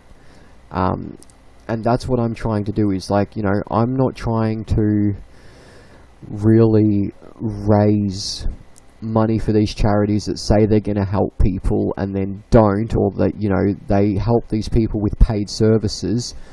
I'm trying to help these people, and if I can't help them, and, you know, worst case scenario is I talk to them and they do the worst, then I can help the families of the people to try and get through that tough time. Because, you know, I know that sometimes it gets too much. No matter what anyone says to you, it just gets too much. You can't take it, and you really, truly don't want to be here. And I'm not against that. If somebody wants to end their life, they really, truly want to, I believe that they deserve the right to choose when they want to go out. But at the same time, I want them to be aware of who it's going to affect, and I want them to know that if they really truly choose it and they're going to go through with it, I want them to know that there's things they can do for their family before they make that decision. That, you know, they don't have to tell their family, but they can set up something so that their family's going to be okay, and their family when they go to the funeral, instead of bawling their eyes out, they're going to be smiling at the memories and stuff. And, you know, I want to be one of those people that, you know, the family members can turn around to me and say, hey, can you come to the funeral? Just need you for support. And I'll be like, I will be there 100%. I won't miss it. And, you know, if that family needs to talk to me afterwards, after it's all happened, I'll be like, I will be there. If you need me any time, any day, you let me know and I will be there. But, like, what I want to do, not so much raise money for all these charities and stuff. Sorry, just give me a second. I want to try and create something out of this. I don't want to just do it for all these other people and stuff. I want to make something out of it. Even if it's a simple Twitter hashtag that literally, if someone's feeling depressed, they put up a little status with this Twitter hashtag and someone on that Twitter hashtag goes and talks to them. Like, I want it to be a worldwide thing that we don't raise money for ourselves. We raise money for, like, free to the community or free to the world type things for these people who need it desperately, because there's a lot of places where they say, oh, you know, you got to call this number between these times, or you got to be on this chat between these times. I want to be like, you can call, you can message, you'll talk to a real person 24/7, and you will talk to someone with, like, you know, if you want to talk over the phone, you feel more comfortable messaging while you bawl your eyes out, that's completely fine. We have people that can do that. If you want to talk to a real person over the phone, that's fine. We'll get someone in contact with you. You know, if you don't have credit to call or anything like that, you just put your phone number in, you give us a time you want to be called. If it's right now, we'll get someone to call you right now. I just want somewhere where people feel safe. Even if it's, you know, a community hall in every single town all over the world, just a little community space where if someone's feeling depressed or something, 24/7, they can go in, they can feel safe and secure. There's going to be stuff for them to play, you know, there's going to be things for them to do, there's going to be ways for them to distract themselves, there's going to be counsellors there to talk to, and, you know, like, all money raised is going to go towards, you know, like, if I end up setting this up and I need to pay people, like counsellors and stuff, I will pay them out of my own personal money, you know, or if we raise money, I'll pay them out of that. As well as, you know, money raised will go towards if families have actually lost a member to suicide or depression or something, and, you know, they can't afford the funeral bill or they're struggling or whatever, that money will go towards helping them to get back on their feet. Because, you know, when a father loses a daughter or a son, or a mother loses a child, it's going to be hard on them. They're going to be mentally and physically destroyed. And what I want to do is help them pick themselves up and realize that their child didn't leave them. Their child left their hurt and suffering. And that's what happened. It wasn't to do with them. The parent in this wasn't the reason. It was the fact that this person felt like they couldn't talk, or they just couldn't take it. And that's what I want to do is, you know, if I, by some miracle, let's say I raise this $2,000 to get over to the UK and I end up raising more money than what my goal was, any extra that I raise will not be going towards me or my trip to the UK. I will have my own money to spend over there. I will have people to look after me there. The extra money will be to making donations to these charities to help out, or if anything, it'll go towards starting a website or something that people can go to. And all this sort of stuff. Like, you know, if I need to create an Android or iPhone app, I will. You know, I'm willing to go out of my depths that I know. I'm willing to hire people to do things for me so that other people can have things for free, and it can be the easiest and best experience of their life. And that's all I want to do. Well, I mean, everything that you've gone through, especially with the medical problem versus, you know, just life coming at you,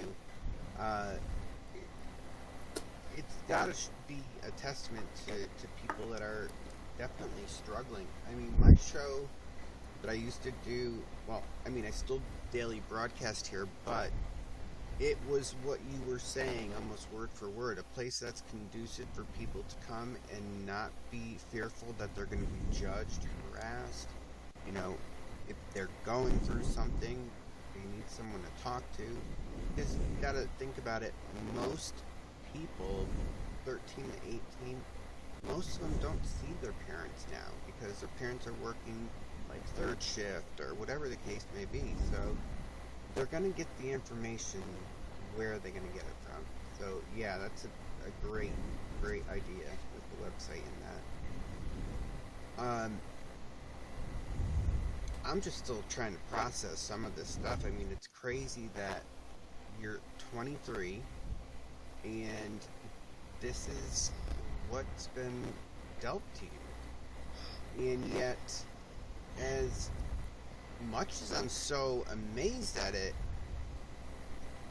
you sit there with the calmest, composure. And I know you're probably a little nervous inside, but I mean... A little's probably an understatement. Yeah. Hey, we talked, and it's not that I know you for years or whatever the case is, but he is who he says he is. This is him. This is Cory. If you go over to Rise and hang out with him, this is Cory. And I think the most important thing with the message is that everybody's going to go through all of this stuff. Everybody is at one point or another, and you're going to hope and pray that somebody reaches out to you. And you know what? I hope they're there, because we need people that are going to be willing to give of themselves. I didn't even know you really, and then I come into your chat room and something's going on. I'm not sure what it is, but you're upset. What did I do? I reached out to you, and you know what? I think more people should be doing that. The worst part about the whole thing is that there's a lot of people that do it just to try and know all the gossip. Right. They're not there to genuinely help. They just want to know what's going on because they're nosy. And that's pretty much the worst part about it all, because, there's people that genuinely care, and then when they try and help, these people have automatically got a wall up. And I know because I've had it. And pretty much, like, it sucks because I go into people's broadcasts too, and I'm like, okay, yeah, if I see someone's upset or crying or whatever, I'll be like, hey, what's wrong? What's going on? And then, they'll be like, oh, I'm sorry, but, I don't know you or whatever. So I just say, that's fine. I completely understand. If you need someone to talk to, you can always message me. I've got Instagram, I've got Twitter. If I'm awake, I will be there. And like as I was saying with my whole friends group thing before, I've always said to them 101 times, if you ever need me, I don't care what time it is. If I'm awake, I will answer. If I'm asleep, obviously there's not much I can do. But if you need me, you message me, you call me, you spam the crap out of me, and I will be there. I don't care how bad it is. I don't care if it's a little problem. If it's something as bad as, oh, I don't know what shirt to wear. If it's something as big as, hey, I'm really feeling depressed and I want to kill myself, I will be there. There is no if, buts, or maybes. There's no, oh, sorry, can this wait 5 minutes? I'll be like, okay, I'm here, what's up? Like, I've had a few friends in this group that have been really upset and depressed stuff. And, we've been on one of the apps where we video chat with each other, and I straight away say to them, hey, do you want to go into a private room where we can actually talk and stuff? And they'll be like, yeah, that really sounds like a good idea. And then I'll go in there and I'll listen to them, 9 times out of 10, I've been through that experience, so I can give them my advice of how I dealt with it. Yeah. And, like, half the time I make them laugh and smile, because that's how I deal with stuff, is with humour and laughter. And, like, whether I say the stupidest things or whether I say the smartest things, it doesn't matter. As long as that person ends up smiling, that's all that really matters to me. Like, one of the biggest things, especially recently, because, I started getting to the point where I didn't help anyone. I was just like, you know what, I'm not dealing with other people's drama, I'm not going to bother. One of the biggest things that changed me was my girlfriend now. She literally, as I said, turned my life around. She has made me realize so much and brought out the best in me. And You know, like, I couldn't thank her enough, no matter how many times I say thank you, or I say I love you, or I say how much you've done for me, how much you mean to me. I feel like it's not enough. I feel like, you know, however many compliments I give her, it is not enough. It is never enough. Because she's done more for me than she could ever realize. And it doesn't matter how many times I say thank you, how many times I say I love you, how many times, you know, I say I'm looking forward to, you know, spending the rest of my life with you. You know, the day I see you walking down the aisle, I'm going to bawl my eyes out. It doesn't matter how many times I say all of that, it doesn't feel like it's enough, because if it wasn't for her, I really wouldn't be the person I am right now. I wouldn't be raising money for charity. I wouldn't be trying to go overseas to do this. I would have just been my stone cold self that I was. And, you know, like, it's like, people have all different reasons why they do this, and I completely understand why.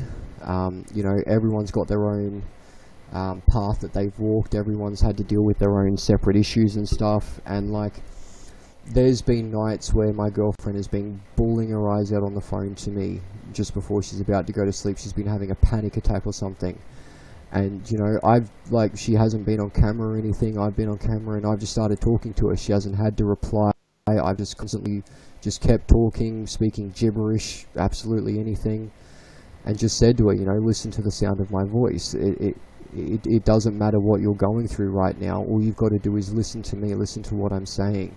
You know, everything's going to be okay. Just pretty much I'll listen to my voice and everything will calm down. You know, you're in a good place right now. Nothing's going wrong. You're okay. I'm here.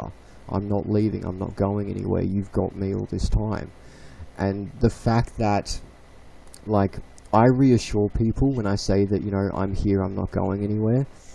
But the thing with her is, and this also goes with all the friends in my little friends group too, but it's mainly towards her because, you know, like, I talk to her more than I talk to them, but it's the fact that she hasn't had this, like, she has to me that I'm always here for you because I can see it and I believe it. She has been there for me when I've been at my worst. She's seen me bawl my eyes out. I never cry in front of anyone, and she has seen me literally at my worst. And, you know, like, I have gotten angry at her, I've got jealous, all that sort of stuff, and she's still stuck by me. She hasn't left. I've apologized profusely because I'm still trying to get used to this. I'm not, you know, used to being in a relationship with someone that I'm so madly in love with. Like, I've never felt this way before, and that's why I'm still getting used to it. I take out a lot of my anger and my personal issues on her, and I don't mean to. And I've told her multiple times, I'm really sorry if I do, this is unfair on you, you know. And she knows that she has changed me around. She knows that she has made me a better person, and I could give her 1,000,001 compliments and it still wouldn't be enough for what she's done to me, because she has tipped my life completely upside down. And it's just, like, I personally couldn't ask for a better person in my life, because she has, even though she's, you know, just under 10,000 miles away from me, she has done more for me than even my closest friends have done in Australia that I've known for 10 years. She's brought out traits in me that I never even knew I had. She's made me smile more than I've smiled in a long time. And the smile on my face for the first time since I've been in Queensland has actually been genuine. And that's what I love about her, is the fact that she can do this without even meaning to. She can do this without even trying. She doesn't need to, because we click so well and we're so alike. And that I am literally, like, I have never felt this way about someone before, especially in such a short amount of time. And the fact that she has brought out the best in me already is what has made me smile and what has made me continue to, you know, go on rise. In all honesty, if it wasn't for her, I wouldn't be doing this interview right now. I would not feel comfortable enough to reveal who I am. But she's pretty much said to me and made me feel like no matter what's happened in the past doesn't define who you are in this moment. All the mistakes you've made, everything you've done wrong, it doesn't define who you are in this very moment right now. And because of that, I'm able to come on here and talk. I'm able to start up a GoFundMe. You know, I'm able to try and get my message across the world to everywhere. I'm able to actually be myself rather than be this fake persona. Because, you know, like, through her, I've met a lot of incredible friends too that I, you know, couldn't thank enough either. Like, you know, I've been there for them. They've been there for me. People have had panic attacks on streams. You know, people have had panic attacks straight to me.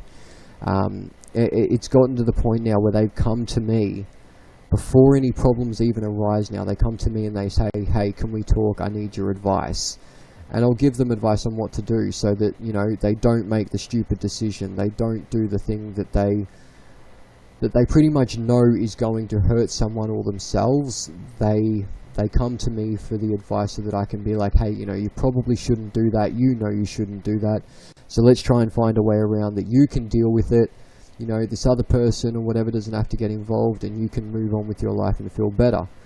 Like, I've had people like coming to me, like, there's people I've met on YouNow that I've known for years, that, you know, still come to me to this day and just say, hey man, I'm feeling a bit low, you know, do you mind talking to me? And I'll completely change subject on them. You know, halfway through a conversation, I'll bring up something completely random that they wouldn't have even thought of, and then their problem just disappears in that moment. And then afterwards, at the end of the conversation, I'll turn around and say, so, you know, do you feel better now? And they'll be like, crap, right, okay, I was depressed before, I've completely forgot about that. And literally that's just who I am. Like, I will say the most randomest things. Like, people can turn around. Like, there's this thing that's going around on Rise at the moment, which I find absolutely hysterical because I'm the one that started it.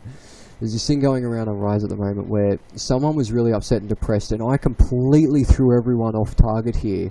And because I could see a window in the background, I literally turned around and I was like, that is one sexy ass window, and everyone cracked up and everyone forgot that a problem was even there. It's the voice, the accent, while you're saying. No, everybody loves the accent. Everyone loves it. But, like, that's just, it's just who I am. If I can, I will make people laugh. Like, right now, I've got Kira and Chloe in front of me on my phone. I can't hear a word they're saying. They're trying to talk to me, but I've got my headphones into the computer and they're turned all the way down, so. But, yeah, like, it's just, like, I just really want to go over to the UK so that I can pretty much bring awareness to people, even though they already know it's there. They don't know how bad it is, because I know how bad it is in Australia, and, you know, I feel like I haven't done enough here, but I feel like I can't do enough here. Like, I feel like if I was in another country, I would be able to do more, because, like, as stupid as this is going to sound, I actually feel like people in other countries would listen to my accent and actually take in what I say a lot more because of my accent, and not because, you know, I'm just from the country and I've gone through it all, but because they will hear it and say, oh, you know, he's not from here, but he's come to this country trying to raise awareness. Like, you know, that's pretty incredible. And, like, that is literally all I want to do. And you two can stop doing the hearts, because I can't really do it back. So, yeah, but, like, it's just, like, it started, like, this whole window thing and this whole wombats thing. I'll tell you that in a second. But this whole Windows thing has literally gotten that out of proportion that there's even a hashtag going around on Instagram now saying Windows sexual, which is a thing that I made up just out of fun. Just because, like, people are asexual, pansexual, stuff like that. So I try and, like, I accept everyone from all walks of life, but I turn around and I'm like, you know what? I'm going to be my own, which is a Windows sexual. And now it's just it's become this thing now on Rise. Like, people show me there are windows, I go along with it, and everyone has a laugh, and that's all I care about, because, you know, when people are laughing, they're genuinely laughing and they're not worrying, and that's what I like. Yeah, absolutely. I mean, it's okay. I mean, you can admit that you have a thing for Windows. It's alright, you know? That's why we're here. Like that's like the whole reason for it. And like this whole freaking wombat thing that's going around is pretty much because I'm Australian. I make people laugh by being a really stereotypical Australian, because not a lot of people have actually met an Australian before. Like online maybe, but not as much, but especially not in person.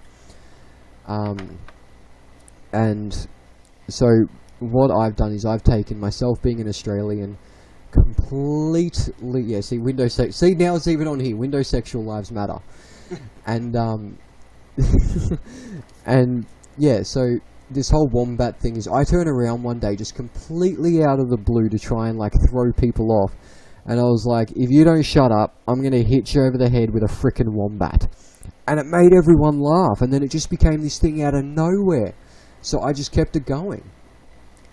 And now everyone gets involved with it, you know. Like, my fans I pretty much call my wombat warriors, pretty much. Like, that's who my fans are. So, like, that's just where it comes from. And, like, I feel like the reason that I was brought in this life wasn't for me, it was to make other people laugh and, you know, raise awareness for certain things. Like, I love comedy 110%, wouldn't change my comedy for the world. And if I can bring that comedy into other people, then awesome, you know, with this whole raising money for charity stuff. If I can, you know, like, even if I start up a little comedy thing where if people are feeling down or whatever, watch little videos or something, or, you know, start up little comedy clubs where people can actually go out and express how they feel, you know, turn their negative experiences into a joke and laugh about it. Because as everyone says, laughter is the best medicine. So, you know, like, I turn around and say, you know, like, I've gone through absolute hell and back with my life, being bullied, losing family members, mum going to prison and stuff. I turn it into jokes. I literally, I see my life as one massive, like, screen-written comedy thing at the moment. Like, I'll turn my entire life into a joke if I need to. I don't even care. If it makes someone else laugh, I will happily, because I'm not putting myself down at all. Even though people may say, hey, you know, why are you kind of laughing about that if it's putting yourself down? I'm like, I'm not putting myself down. I'm strictly trying to give other people a laugh. And, you know, like, that's just who I am. And if I can put that onto other people, then awesome. Then, you know, I've done my job. I've done what I was supposed to do. And that's all I care about. So, yeah, I think you are accomplishing what you're here for, and that it's amazing. It really is, and I commend you for that. Like I said, going through the amount of stuff you've gone through, and with your anxiety, and you're even on social media, and you're here, you're broadcasting, you're telling your life story, it is a big leap from where you were.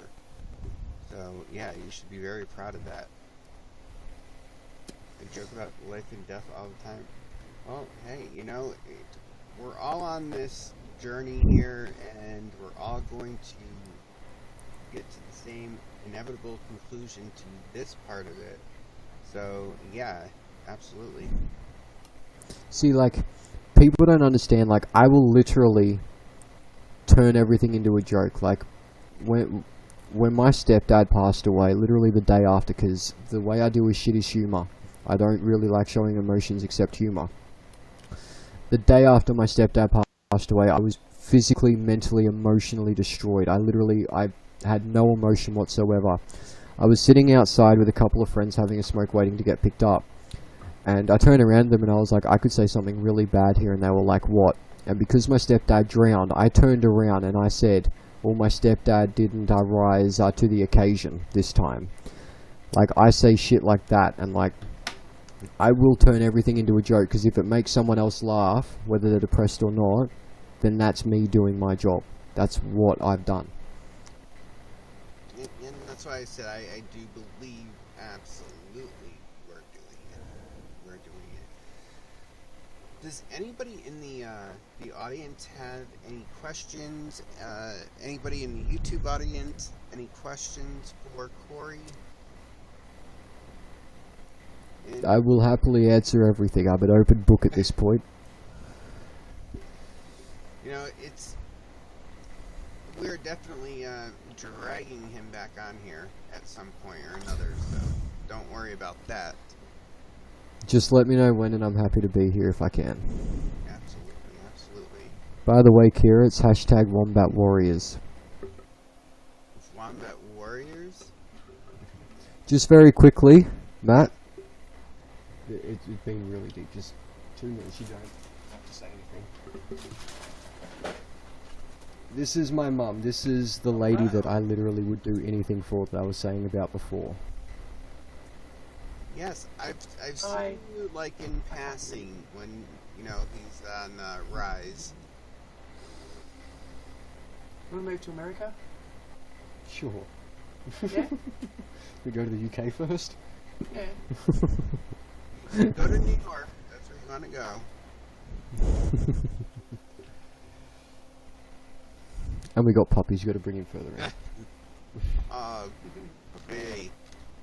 Hey, camera. No. Hey, Brady, it's alright. Don't get camera shy now. This is literally still going from like 7 o'clock. Yeah, I've only just finished telling my life story and everything. Am I the good guy? Yeah, I've told pretty much they know about what you went through when I was younger.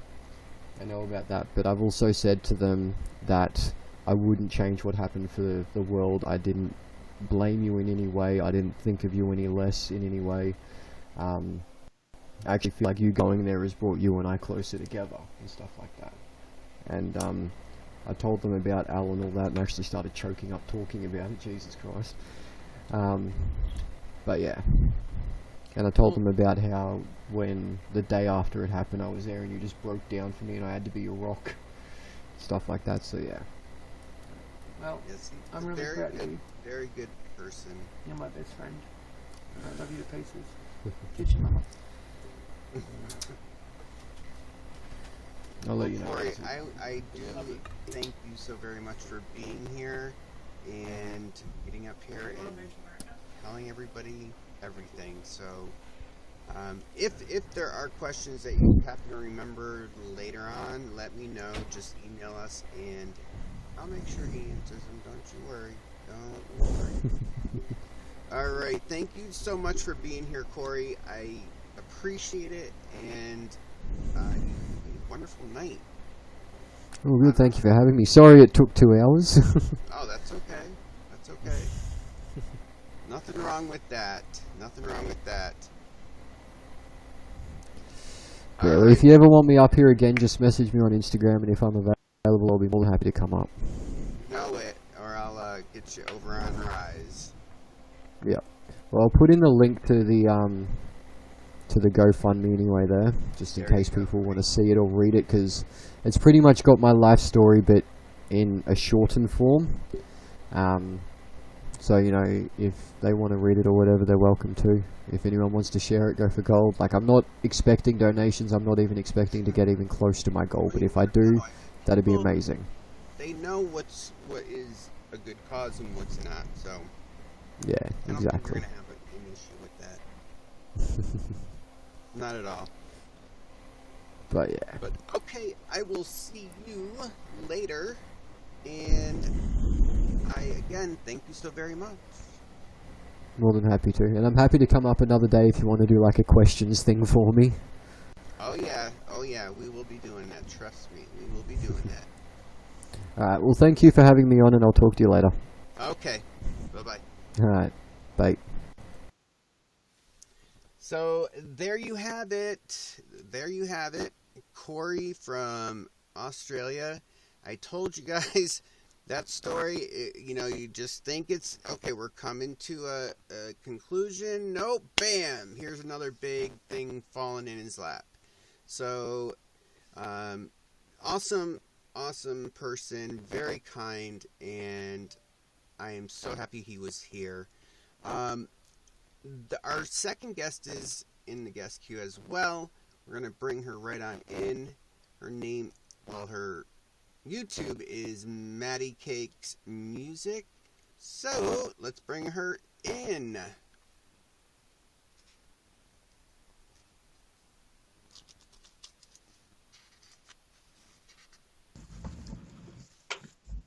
Hi. Hello, how are you? I'm doing good. Awesome. So, I do apologize for running a little bit long. Could you just tell everybody about you and what it is that you want to accomplish with your music? Well, I'm Maddie. So my friends are here. I'm 16. I'm from Columbus, Ohio. And music for me has just been like an escape. Like I've just always felt comfort in music. And I want other people to feel that way. Like I want to be able to make music that everyone can enjoy. Right. Okay. And So how I play. long have you been playing the instruments? I know you have a wide range of instruments that you play.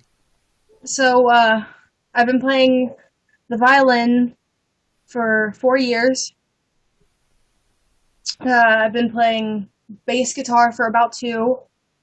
I've been playing ukulele and guitar for 6 months, and I just picked up cello. That's amazing. I can't say I can't play even one. I can play the trumpet, but I rather wanted to play the piano, but you never know. So, all right. You do have a YouTube channel. And I do. the name is It is Taste Like Blood. Tastes Like Blood. That's right. You heard it here. Tastes Like Blood. Doesn't have anything to do with anything, but there you go. It does. Tastes Like Blood. I don't know how I came up with the name. I thought that was actually a song first, and then when my assistant said, "It tastes like blood," I said, "I'm typing that in. It's not here." She's like, "No, that's the name." I'm like, all right, I got it. But, all right, so you're going to play some songs for us, right? Yes. All right. I have prepared 3, but I have 4 that I can play. We'll see where we're at. Yeah, I originally wanted to play 2 on the ukulele and 1 on the guitar. Okay, very good, very good. So here's the first one.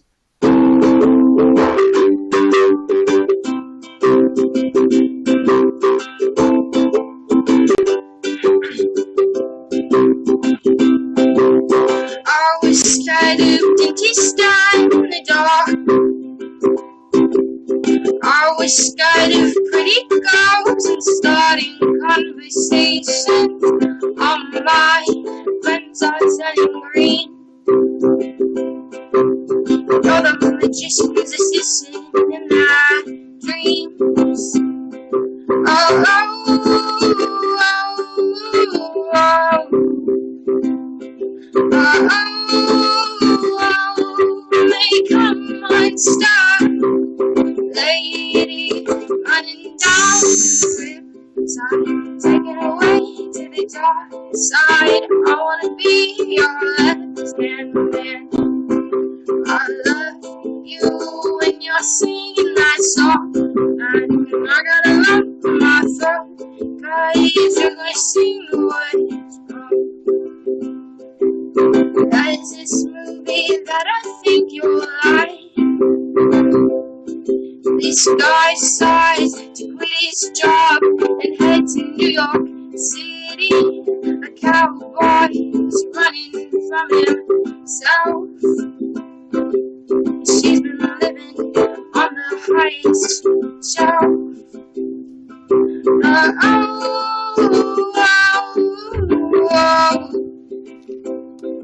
Oh, I make a monster lady running down to the riptide, taken away to the dark. I want to be your man. I love you when you're singing that song, and I got a lump in my throat, 'cause you're gonna sing the words wrong.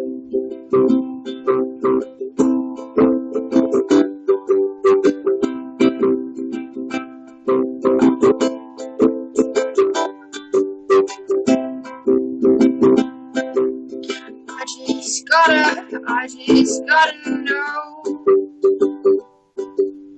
if you're gonna stay.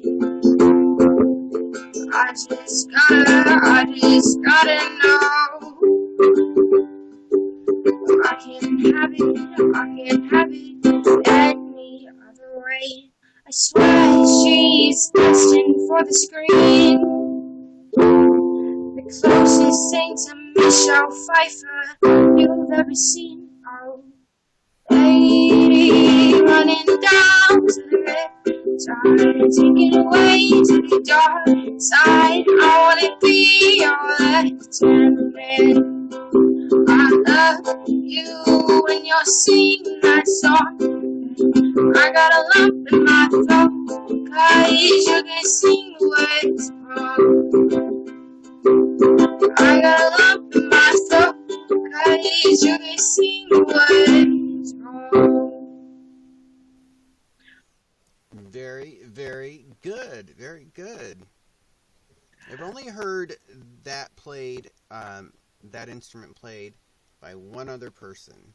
Never have I ever heard it anywhere else, and it was Brett Morgan, who plays it all the time. So, yeah, this is very good. Thank you. You're welcome. Sometimes the audio doesn't pick up very well. Oh no, it was perfectly fine, perfectly okay. Thank you. So, my next song is Creep by Radiohead. I love this one.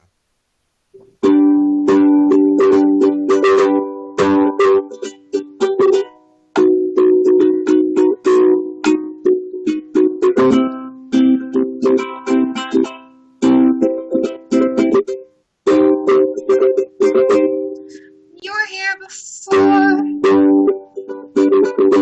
Couldn't look you in the eyes. You're just like an angel. Your skin makes me cry. You felt like a feather.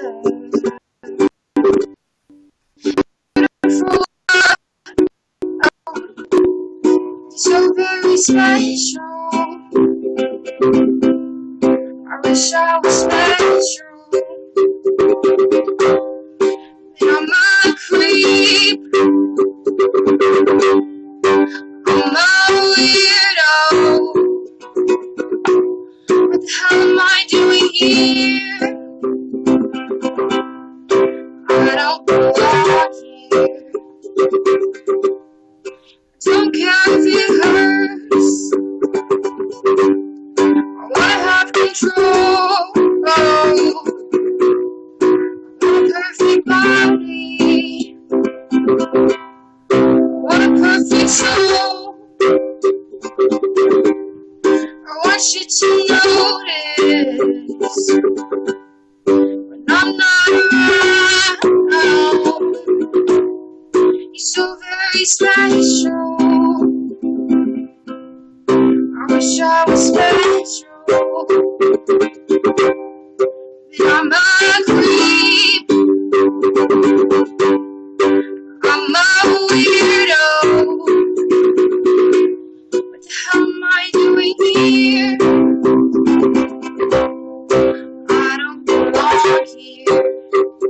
No, she's running out the door. She's running out. Run, run,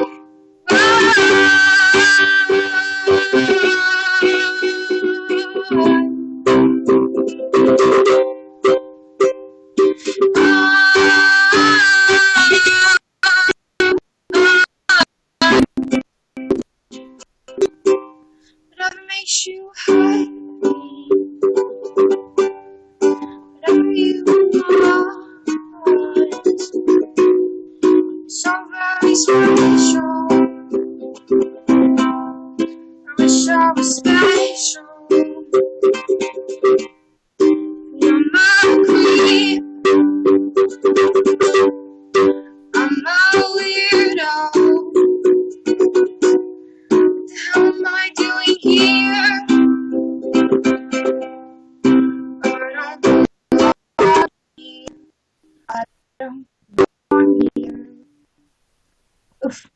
That was. I'm trying to think. There was another girl.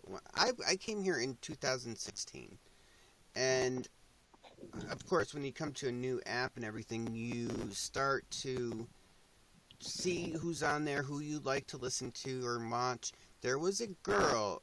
No lie, I can't think of her name though. You guys could totally be twins. She plays the ukulele. Sounds like you as well. Oh, what was her name? I can't. I'll remember it, and I'll make sure you know. Because I know she's still here. I just can't think of her name, though. I just started YouNow, actually, last year. The end of last year, I believe. Okay. Thank you. She is, yes. The guitar. All right. All right.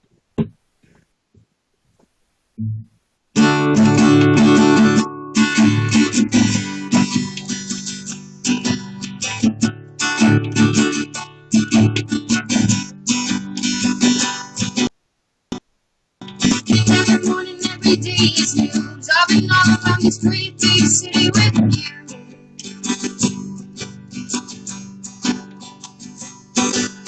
Working on and fast, staying up all night. From dusk till dawn, motorcycle riding home to you.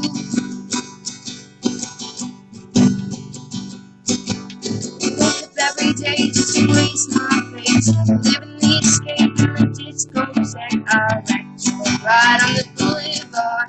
90 miles an hour and it's that far now. Outcasts from all others. Outcasts to each other. Outcasts from myself, I know. Outcasts from my mother. Outcasts to each other. Outcasts from the one I love.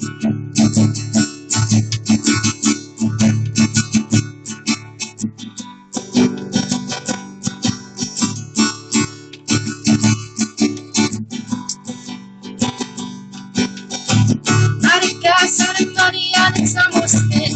Pretty cars, all paper, and all heaven. I learned my lesson not to fall too hard for someone that's bound just to break apart. Oh, oh.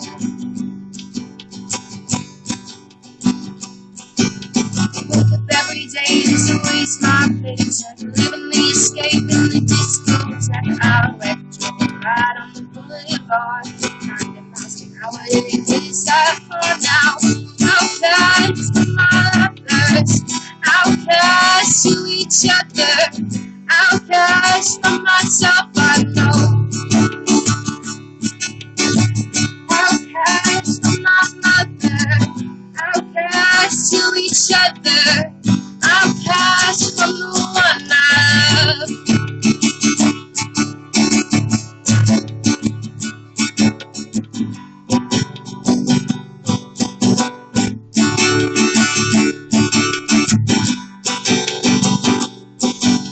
Wake up every day just to waste my paycheck. Living the escape in the discotheque. Retro ride. My dream is that far. Outcasts from my lovers. Outcasts to each other. Outcasts from myself, I know. Outcasts from my mother. Outcasts to each other. Outcasts from the one I love. That is amazing. Thank you. Wow. Do you play the piano? No, but I look forward to learning it in a couple of years. I'm trying to get better at the instruments I play now before I pick up something new. Oh, okay. Yeah, I'll definitely listen when you play that as well. Yeah, you're very like, you seem positive all the time. You're in an upbeat mood, and that's what I like to see. You know, things can be so bad, and there's always a reason to smile, and you're definitely got that energy there. And I read on your YouTube, it said you're in the hopes of starting a band or getting a band. I'm hopes of like people to work with, like that would be a really big dream of mine to start a band and go touring, but I haven't found the right people just yet. Well, and maybe it's not the right timing either. You never know. Yeah. But So hopefully in my next couple years of high school, I start mingling. Like, I don't really talk to much people, so it's hard to find people. Well, you'd be surprised. You never know. You may walk right into a group of people and they're talking about the same thing you're talking about. So Yeah. and you are genuinely good. I do enjoy listening to you. So don't ever stop and move away from that, because you definitely do a very good or what do you call it, singing and performing. Lizzie's got a question. Do you ever do solo gigs, like open mic nights? No, I haven't, but because there's not a lot of places where I live that actually do stuff like that. Okay. Most of the time you have to pay to sing there and stuff like that. But within the next couple of weeks, I might be able to get some more ukulele songs down, and I am going downtown to play a show. Awesome. When you do the shows, is it a huge turnout? I've only done like one other real show, and it was a talent show, and it was like really nice. Like, everyone clapped for me. I got like a standing ovation. I like cried. Wow. Very good. Very good. Yeah, but I haven't done like out on the yet. For people I don't know to hear. Okay. Gotcha. Does anybody have questions for Maddie? You have a big supporter here. Lizzie is a very big supporter of you. Yeah, me and Lizzie are close friends. I invited a couple of my friends here. Beautiful, beautiful. You are really good. From Superstition. Thank you, West. Hopefully I get better. Gotta be humble, because in life that's all that matters. Well, I do want to say thank you for the last minute. I didn't even know you were going to just pop into my broadcast that day, so I'm really happy you did. And yeah. I always have the musicians, artists, come back on again, and we'll make sure you got enough notice and everything. But Tiny Redhead is the one who mentioned you to me. Oh, really? Yeah, me and her are good friends. Yeah, I talked to her. I just talked to her too. Yeah. Yeah, it was like a day ago, I think. But yeah, good person. So, all right. Well, I do thank you again, and I will most certainly, because we are on YouTube Live right now as well, so you're out there. And if you want to take a look at it, there will be an upload of the broadcast. I would look for it tomorrow. Okay. It takes them like 30 minutes to go through it, make sure it's right and all that. So, but yeah, you'll be on there, and it'll be good. I enjoyed it. I was very excited to come play with you guys. Very good. Yeah, and you're always welcome to in the daily streams. Everybody would love to have you as a part of the family there. So, of course. I look forward to seeing you again. Okay, me too. And have an amazing evening tonight. You too. All right. Bye-bye. Bye. All right. There she goes, Maddie. Definitely an amazing performer. She's got so many instruments. I struggled with one. Wow. But guys, yeah. So this was the night. It's been a good night. one thing I do want to do for you guys, I really want to do for you, since we talked about suicide so much and depression, the demographic that I have for my channel is 13 to 24, and it is England and here in the US is the top demographic. So this is the England, Great Britain Suicide Prevention Life Support Services. If you need them, it's 91-22-275-46669/7. And that is 24 hours, 7 days a week if you need somebody to talk to in Great Britain. If it is in the United States, it is here, the National Suicide Prevention Hotline. And if you ever need these numbers and you don't know where to look for them, go right into your frequently asked questions for YouNow. They have the National Suicide Prevention Hotline in there as a part of your frequently asked questions, right alongside terms of service and rules and guidelines. So that is awesome. Awesome that they thought to do that, because so many people,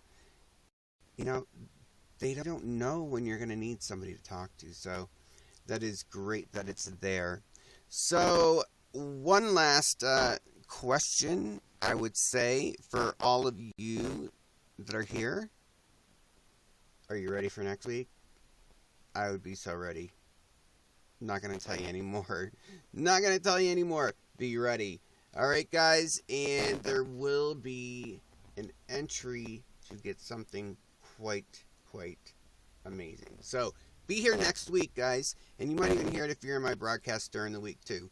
So, as I always say, guys, show a little bit more kindness in the world. And I will see you tomorrow. If you're here for my stream tomorrow, 9:30 a.m. Eastern Time and 4 p.m. Eastern Time. See you guys.